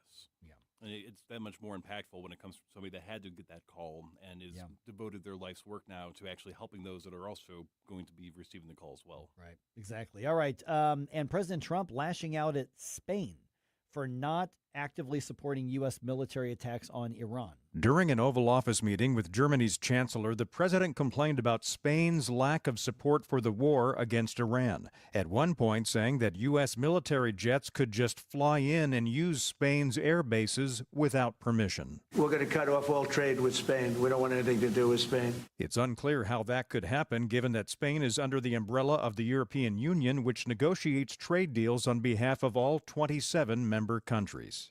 Greg Clugston, Washington. Yeah. Now, Susie disagrees with me, but I think that was just a dumb statement by the president. And, don't get me wrong, it looks like he's executing in full command of what's happening in the war, but I got mad at you because you didn't do enough, and therefore we're going to cut off all of our trade. That's just butthurt dumb. And Susie disagrees. There's people who disagree, but that's a thin-skinned. Okay, but at the same time, though, we have not done the things to them that we've done to Canada and the UK and Denmark. So it's kind of like, why aren't you being ride or die with us real quick? Yeah, but is Spain a major player? They're just not. But the idea that, okay, I'm going to show you, I'm going to punish all my businesses, they're not going to be able to sell to you, because you made me mad. That's just... I don't know. I think we need to hit them with the 70% tariff until they stop using the list with how they speak Spanish. That's all I got to say about that. All right. St. Louis prosecutors charging a man with trying to sexually abuse children at a Kirkwood Walmart. They think that he might have also done the same thing at a nearby Target. 33-year-old Esmin Pasic faces 2 counts, and he's being held on $250,000 cash-only bond. Police say that he's on camera approaching children in the Walmart while touching himself, and they say that he asked at least one child to touch him. Now, normally I don't do this gross crime reporting, but there's a reason that I'm putting this on the radio right now. At least one of the alleged victims is 7 years old.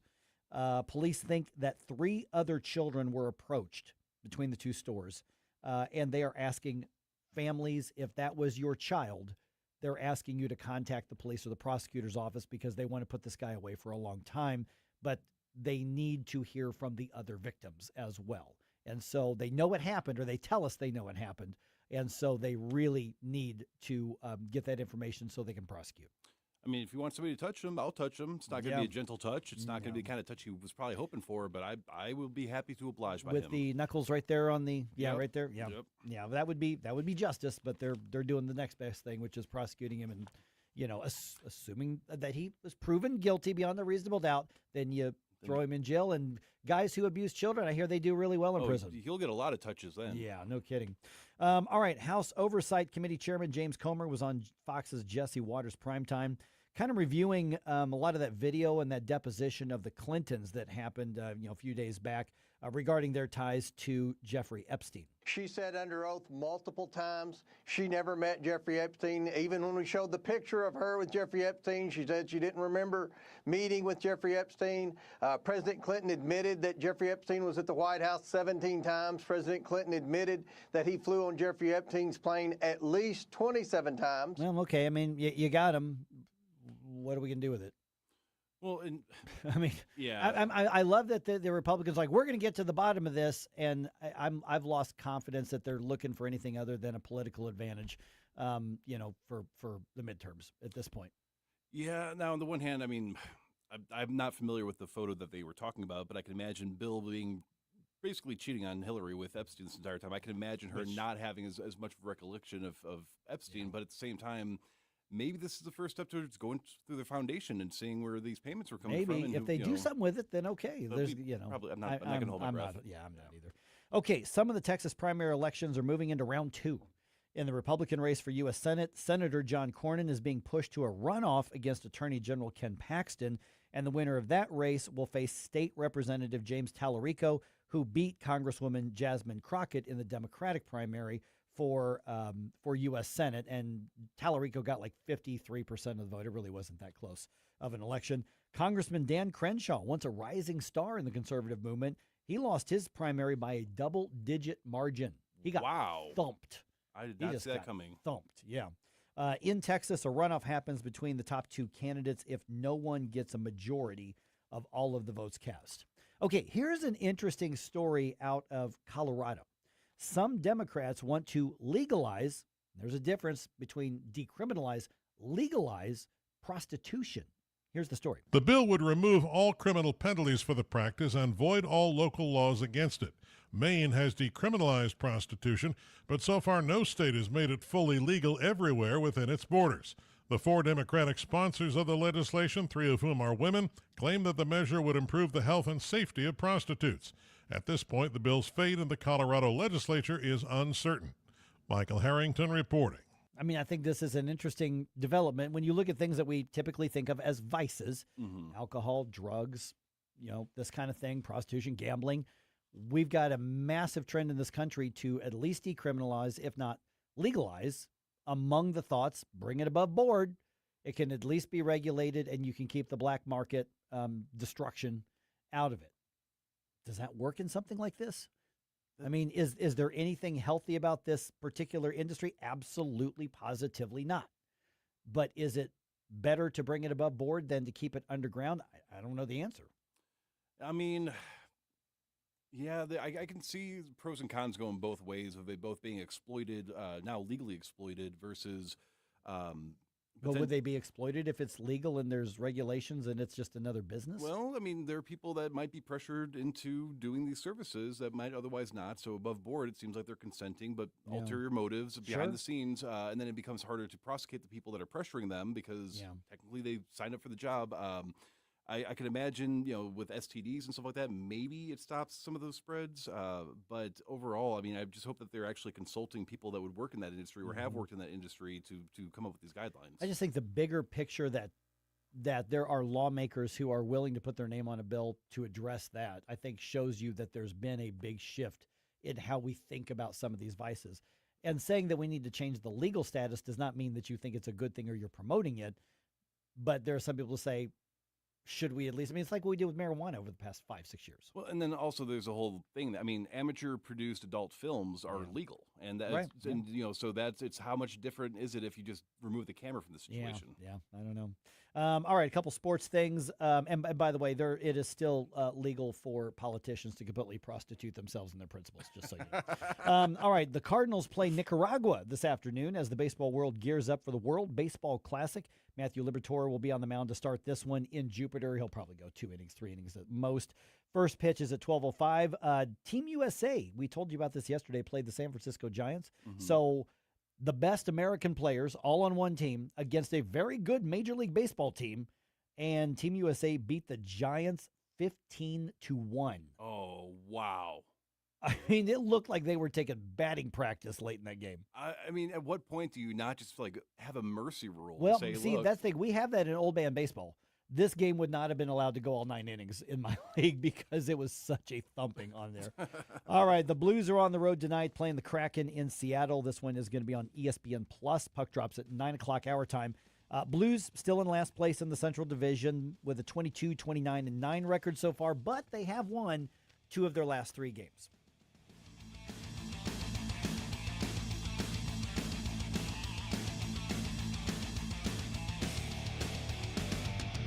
Mike Ferguson in the morning. He picked the wrong schoolyard to come into, I have to tell you this. On NewsTalkSTL. From the Michaels Flooring Outlet Weather Center. I'm meteorologist Shane Scotch with your first alert forecast. We've issued a first alert weather day as we head off towards from 11 a.m. to 6 p.m. Could see the possibility for some large hail, some strong winds, and even an isolated tornado risk as the day goes on. Scattered showers and storms will clear as we head off into early Thursday morning. Then into Friday night, could be seeing the potential for more chances of showers and storms through the region. Temperatures by Friday up to 80 degrees. From the First Alert 4 Weather Center, I'm meteorologist Shane Scotch. Fox News commentary with Johnny Joey Jones. Next. Most investments today feel like second jobs. Real estate, you're a landlord. Stocks, you're a day trader. Crypto, you're a full-time researcher. You've got a life to live. Your investment should help you live it. That's why more Americans are choosing gold. Noble Gold has helped thousands protect their future with real physical gold. Visit NobleGoldInvestments.com to get your free wealth protection kit. That's NobleGoldInvestments.com. Past performance may not be indicative of future results. Investing in precious metals, including gold, involves risks. Consult with your tax attorney or financial professional before making an investment decision. Here's Johnny Joey Jones. I truly believe this is all a part of President Trump's chess game with China. I think there is an immediate threat with Iran, but I mean, they've said it to our faces and we haven't listened. This is the best time. The fight might have been in 5 years, but what a world could we live in where we don't wait those 5 years until it really hurts us? I applaud them for it because they're going to take a lot of arrows on the politics and on the even diplomacy. I mean, you saw how the UK reacted. It's almost similar to how we have said, listen, it's going to hurt a little bit, but we're bringing manufacturing back. We're going to use these tariffs. You're not going to be happy about it for a year or two, but it's going to set us up for success. I believe this is a part of that same ideology when it comes to leading this country for the next 100 years. What do we always complain about? We get 4-year plans, not 100-year plans. This is a 100-year plan. And the smartest thing other politicians could do is buy in on it because it will absolutely lead to our prosperity and longevity. For more commentary like this, go to foxnewspodcast.com. You can feel the Clydesdales circling the field. Hear the stands come alive. Smell the hot dogs, the popcorn, and cold beer in the air. See the crowd rise as the first pitch hits the glove. And just like that, a new season begins. The countdown is on until opening day, and tickets start at just $49. Don't miss St. Louis's favorite holiday. Get your tickets at cardinals.com/opening day. This season, step up to the ultimate game day experience with Cardinals all-inclusive tickets. Enjoy a full buffet, complimentary bar, and unbeatable views inside Busch Stadium. It's great food with great company for every pitch, hit, and home run. Choose your experience in the Budweiser 703 Club, UMB Champions Club, Professional Red Jacket Club, and more. See the game like a VIP with all-inclusive tickets. On sale now at cardinals.com/tickets. Hey guys, don't miss Straight Lines with Elizabeth Kaiser every Sunday evening at 8 p.m. where we talk about so many areas, including AI, law, and health. We have some fantastic guests on my show just about every Sunday. Don't forget, Sunday evenings at 8 p.m., Straight Lines with Elizabeth Kaiser. Stand and Fight with Nick Schroer. Hey, it's Nick Schroer. To preserve this nation, to preserve the experiment in liberty that our founders envisioned, we must take a stand and fight. Stand and Fight with Nick Schroer. Sunday nights at 6. Only on News Talk STL. Craving seafood but worried it'll be too spicy or break the bank? La Juicy Seafood in O'Fallon has you covered. They're not your typical seafood joint. Choose from 5 spice levels, including not spicy, so everyone can enjoy our famous Cajun boils. Bring the family, doodle on the tables, enjoy the full bar with legendary margaritas, and feel right at home. La Juicy Seafood, 373 Winding Woods Drive, O'Fallon. Call 696-924-9171. News, analysis, opinion. Funding for ICE and the Department of Homeland Security should not move forward. What they're doing is putting politics ahead of the safety and security of this nation. 1019 and 94.1 News Talk STL.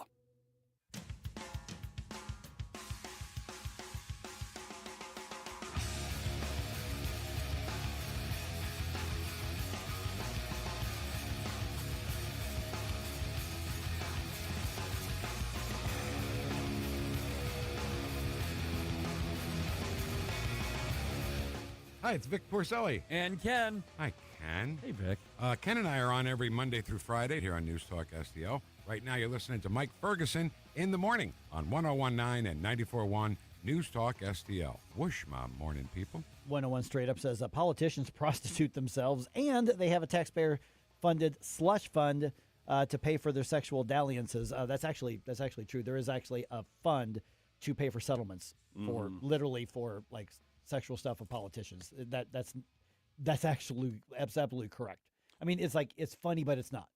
I mean it's that pathetic. Let's put it that way. It's not funny in a ha-ha sort of way, you know. Well, I mean, every day I'm starting to realize maybe my dream job is being a politician. It sounds like you really don't have to do a whole lot, and you get all kinds of payouts for everything. So in a variety of ways, apparently. Yeah. So but that Colorado thing just is fascinating. I want to do some updates on what's happening in the war here. And obviously, you know, when I was in the Libertarian Party, and I wasted a long time in that party, you know, and there are some things that they actually do bring up interesting questions on. There are some things libertarians are just flat wrong on in a big, bad way. But when they talked about the vice stuff, I mean, the libertarians were talking about marijuana legalization 30 years ago, 40 years ago. And I don't think the libertarians had anything to do with where we are right now with decriminalization, if not full-on legalization, like, you know, basically what Missouri has and Illinois has. But I think we are rethinking vices because at one point that's wrong and that's immoral, therefore outlaw it. When a lot of these laws were passed. And when you look back into the war on drugs, for instance, hard drugs were legal for the first years, century of our country. Coca-Cola. Yeah, well, yeah, Coca-Cola, but I mean, opium. Yeah. I mean, all of that. There were morphine. There were opium dens, you know, that were allowed to be there, and nobody really cared. Basically, in New England, there were a lot of those, you know, Boston, New York, places like that, and nobody cared because they were run by generally a lot of Chinese immigrants, and nobody cared until American white women started going there, and then all of a sudden we had that. Well, marijuana, you know, was associated with jazz culture, which back at the time that meant black. And so at one point that was a target. There really isn't much of the war on drugs that came from a good, sincere place from a policy perspective. Even if later on somebody says, look at the harms that this does, it's a good thing that we're fighting it. Okay, that's a sincere position. But the genesis of all of these generally weren't that good. The first gun control laws in this country, they were basically disarm black people, disarm freed slaves, disarm people in Jim Crow South laws. That's where a lot of those laws came from. And so when we think of vices, you know, we tried prohibition with alcohol. That didn't work. We legalized it. You know, doesn't mean that alcohol doesn't hurt people today, but I think what we've got now is much, much better. Nobody's dying from bathtub gin, and if you are, it's your own dang fault. That's your problem. Because you can go get gin. I don't want anyone drink. I'm not a gin guy. I'm not a gin guy at all. No. But you want to do that, you can go find that any liquor store you want, and you know what's in it. marijuana legalization, St. Louis smells funny, but the world did not fall apart because we have that. So when you look at other vices like sex work, can there be a similar result to say, well, we still don't like it. It's still bad for you, but at least we reduce trafficking, or we put in health safeguards or something. I think it's possible. I don't know if that's going to be what happens, but I think it is worth a conversation. Yeah, there are quite a few hedonists out there, and having them put in jail for simply offering the service that voluntarily of their own volition with a consenting adult, I think is not necessarily any sort of justice to anybody in that situation. But there are situations as well that the opposite's true. Somebody that is either tricked into something or they're pressured into something, coerced into something, and that needs to definitely be addressed as well. Yeah, I mean, basically, the reason I've still got that sort of small libertarian streak in me is I want to be left alone, and I want other people to be left alone. As long as you're consenting adult, you're not hurting anybody else. But that's the question, is to hurting somebody else. Okay, 8:39 right now. We've had some updates on what the Trump administration is saying about the war in Iran. Literally just half hour ago or something like that. Secretary Pete Hegseth is saying now, okay, President said 4 or 5 weeks, may not be like that. What is it that he actually announced just a little bit ago this morning here? We need to remember two things. First, we are only 4 days into this. Metrics are shifting, dust is settling, and more forces are arriving. It's very early, and as President Trump has said, we will take all the time we need to make sure that we succeed. Second, we are only 4 days into this, and the results have been incredible. Historic, really. Only the United States of America could lead this, only us. But when you add the Israeli Defense Forces, a devastatingly capable force, the combination is sheer destruction for our radical Islamist Iranian adversaries. They are toast, and they know it. Or at least, soon enough, they will know it.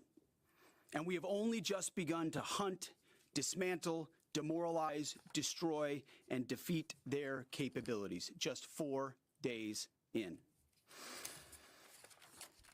Starting last night and to be completed in a few days, in under a week, the two most powerful air forces in the world will have complete control of Iranian skies, uncontested airspace.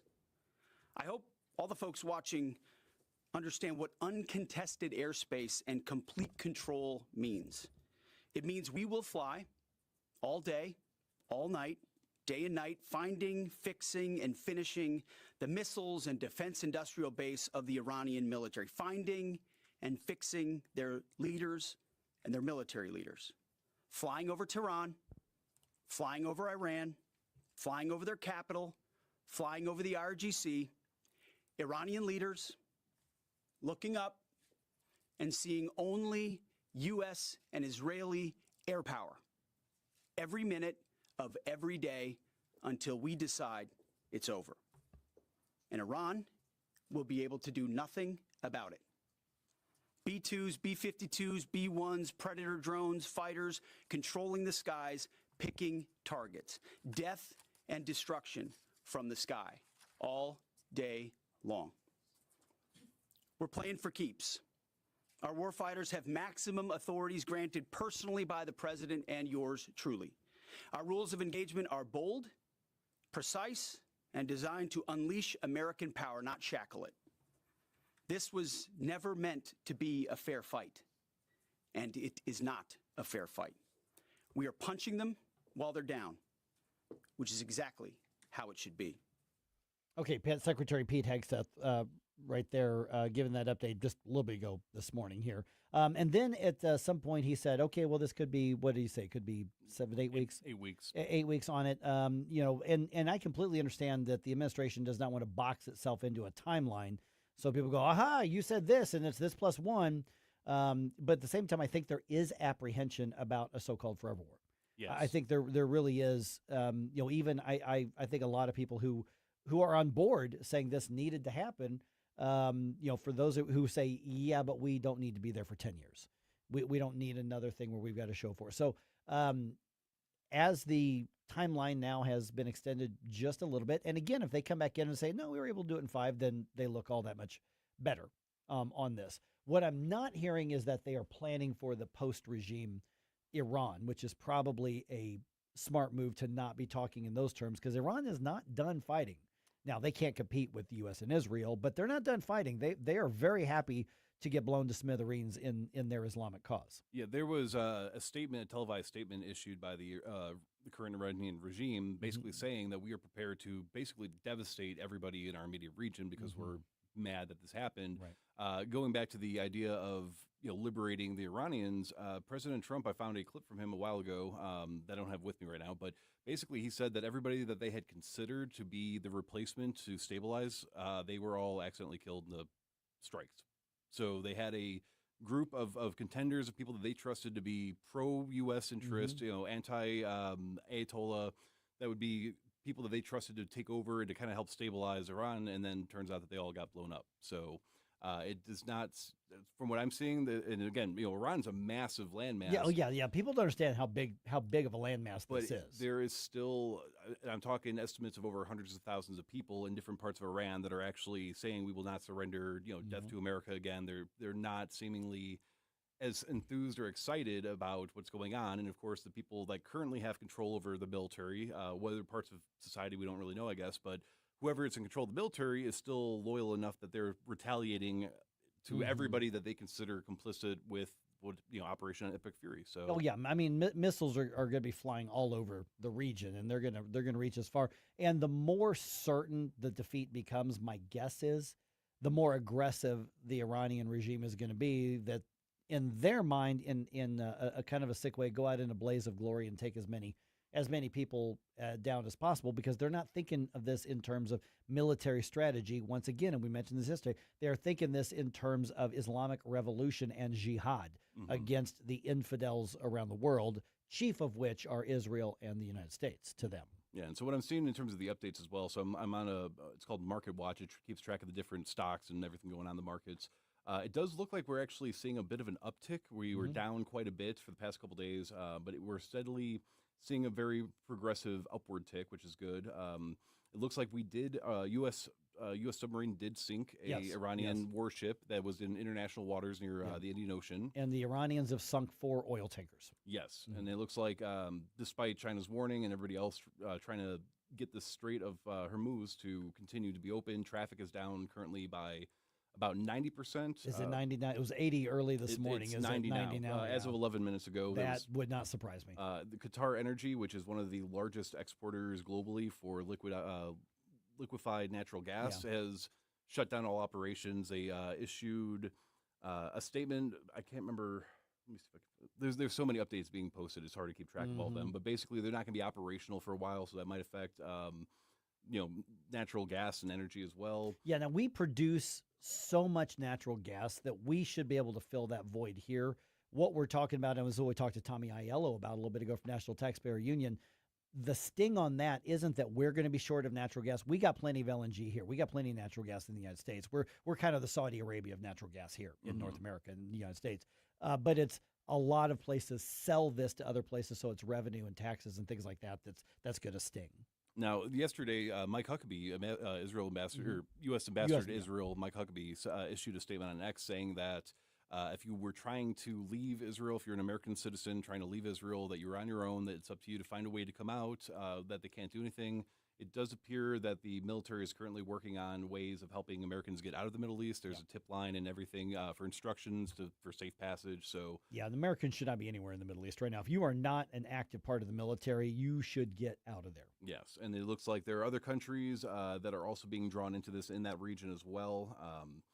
I can't pronounce some of them, but it does look like it's still an expanding conflict. This is ending up being a full-on regional conflict, and at some point, Iran may end up with some Islamic nation allies to help them. They've certainly got the proxy front terrorist groups that will strike at some point. That won't be a state strike. But remember, a lot of these groups, they're not just supported by Iran. They're supported by some of our partners in this as well. Oh, yeah. Saudi Arabia and Iraq both have Qatar and military yeah. groups that are joining Iran's cause. So. Yeah. So we've got two-faced people on our side right now. We just happen to be controlling them for the moment. Yeah. And as we keep an eye on this, of course, it is Bump Day, which means I'm calling for all of you to send me your 80s bump music requests for Flashback Friday. Go ahead and send them to Jerome at NewsTalkSTL.com.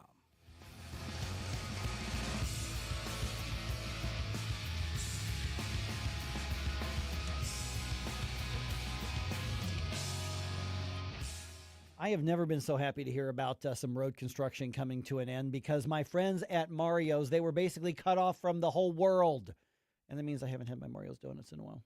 I'm just saying, it's for you, but it's really for me. Mike Ferguson here for Mario's Donut Restaurant. Listen, mariosdonutrestaurant.com. They're on Mugi Road. There is a difference. You can go to the big chain place if you want and get their dry, sweet. They're okay. Or you get Mario's fresh donuts. But here's the thing.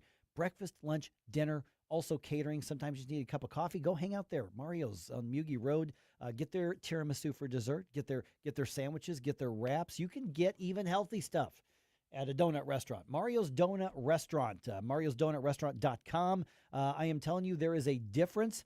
You can do what Tony Colombo does and go to like a convenience store every day, and then you can get something crusty and 3, 4, 5 days old. Or you can do what I do, and you can go to Mario's restaurant and get something fresh made that day right there that is absolutely delicious, and get that fresh cup of coffee right there from a locally owned business. So check them out, Mario's Donut Restaurant. All that road construction right there in front of the... It's finally to the point where you can get in and out. So go visit them, get your fix, get your breakfast wrap, definitely get your donut, get your cup of coffee, and hang out and say hi to them and say, Mike's missed you. Let them know that. mariosdonutrestaurant.com. Ready for instant curb appeal that comes with a 25-year transferable warranty? Call Rhino Shield today. We do brick, block, stucco, asbestos, aluminum, steel, cedar, and more. Over the past 20 years, we've done thousands of homes, businesses, churches, schools, condos, parking garages, large metal buildings, and strip malls, from Champaign to the Lake of the Ozarks. We do flat and sloped metal roofs to extend their lives too. Proud to be veteran-owned and manufactured in the good old USA, so we're tariff-free. We're exceeding expectations every day. Evaluations are free. A+ rated with the BBB and a lot of 5-star Google reviews. Call 877-25-RHINO, 877-25-RHINO, or 877-25rhino.com. See what we did there? Genius. Tell them, ladies. Don't hate, don't Rhino, go Rhino Shield. Never paint your house again. Rhino Shield. Are you a proud American? Then join us for the Lincoln Trump Dinner, March 20th at Old Hickory Golf Club in St. Peters, hosted by the St. Charles County Republican Central Committee. The evening features a VIP reception, dinner and program with live music by the Comparito Trio. Register online at stcharlesgop.com.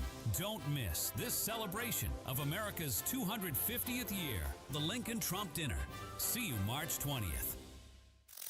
The Vic Borselli Show. Perfect timing to have somebody with the military mind of Paul Kurtman on.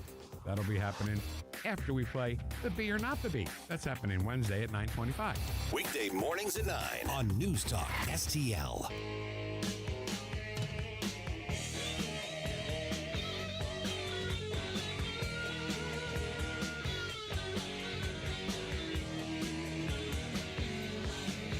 Let's get back to all this madcap mayhem with Mike Ferguson in the morning. But don't forget, stick around for Jones and Arps every Monday through Friday, 4 to 6 p.m. Newsmax is reporting the United States has hit over 2,000 targets and sunk 17 Iranian ships. Wow. Yeah. That's incredible. Yeah, and it's not over. I guess the hits are just raining down on Iran as well. So, we come on the air at 5:30 in the morning, and by the time we get to 9 a.m., many things have been updated. Things look very different. Okay, let's talk about kind of the crossroads I think both the Republicans and the Democrats are at. Now, this tends to happen more with the Republicans, the sort of ideological, back and forth, establishment versus populist versus conservative versus whatever. And you're seeing that in Texas to some degree. And you're also seeing that with the Texas Democrats as well. That's why I found their primary election so interesting. John Cornyn may be among the most establishment of the Republican establishment that you've got, and he did not outright win his primary in his re-election campaign. Oh. Yeah. So Ken Paxton, Attorney General, pushing him to a runoff. And so 11, 12 weeks from now, they're going to do it again. It's going to be round 2 of the primary election. And the winner, that's going to take on some state representative named James Tallarico, who defeated Jasmine Crockett. But let's start with the Republican side. You may say, well, is this just MAGA versus non-MAGA? No, not really, because Donald Trump's got pretty good relationships with both of those candidates on there. Now, I think Ken Paxton is probably looked at as less of the establishment and more of kind of the conservative thing, but he's definitely got some flaws. So you got 2 very imperfect candidates. The question is, who do you want to be in the next term? Because I would think that whichever Republican wins that race has got to be by a long shot, the hands-on favorite to win in the general election in November. Democrats just had to say, are we going to be the party of the fringe left wing or not? And so I don't think that there was a big uprising for James Tallarico. I'm sure he's got a fan base, here, as it's been pointed out. But my guess is a lot of that vote was, oh, God, please not Jasmine Crockett. Don't embarrass us in front of the whole country. You're going to set us back years and years and years if that's what happened. I think that might have been a lot of it. And Tallarico did a good job getting his name out there when nobody had ever heard of him. I mean, Jasmine Crockett, because of the national coverage, she had probably 100 times the name recognition that James Tallarico had. And then that doesn't mean it's always good. Mm-hmm. And Tallarico capitalized and just let people know, hey, I'm here. He didn't even really have to, I think, hit her and differentiate himself. Just go, hey, I'm here. And guess what? I'm not her. Sometimes the simplest strategies are the most effective. That. When your opponent is making a mess of themselves, don't get in the way. Yeah. Never read some Sun Tzu. Yes, never interrupt your opponent when they're in the middle of making a mistake. Yeah. Now, the interesting thing, too, as well, is there is quite a bit on the right side of things.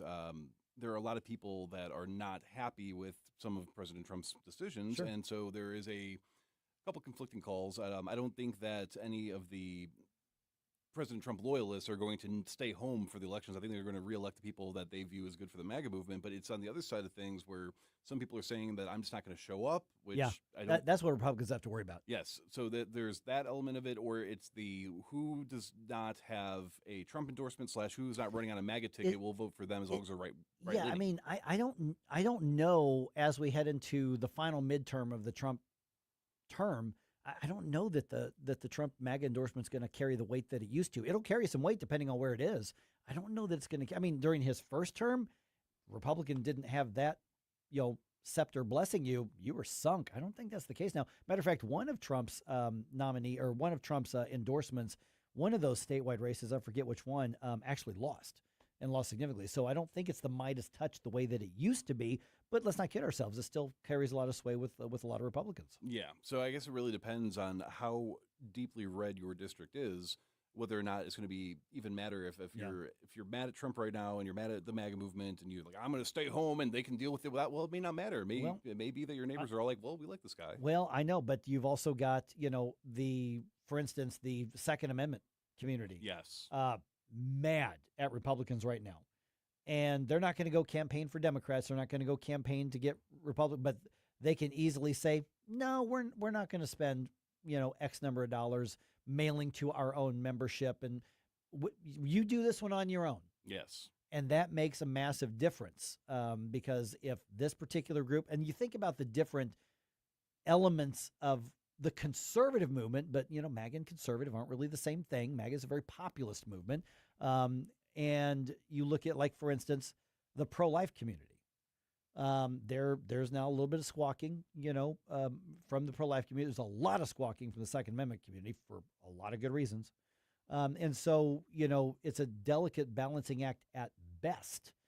And at some point, just saying, but we're not as bad as them, therefore you owe me your support, that runs out after a while. And then there's the people that got on board because of the Make America Healthy Again with RFK. Those loyalists, they're very mad about the glyphosate protection executive order, and they're also mad about food coloring dyes not being fully removed as we were promised. So I'm just a free market guy. I mean, I choose not to eat that stuff anyway, but that's a free market for me. Yeah, but there are. So I don't think it's going to be as clear cut as let's vote, to keep the loony liberals out of office, I think we could really see maybe some potential shakeups. Yeah, it's going to be interesting. It's going to be interesting to see what kind of cohesion can be built over the next 5 months.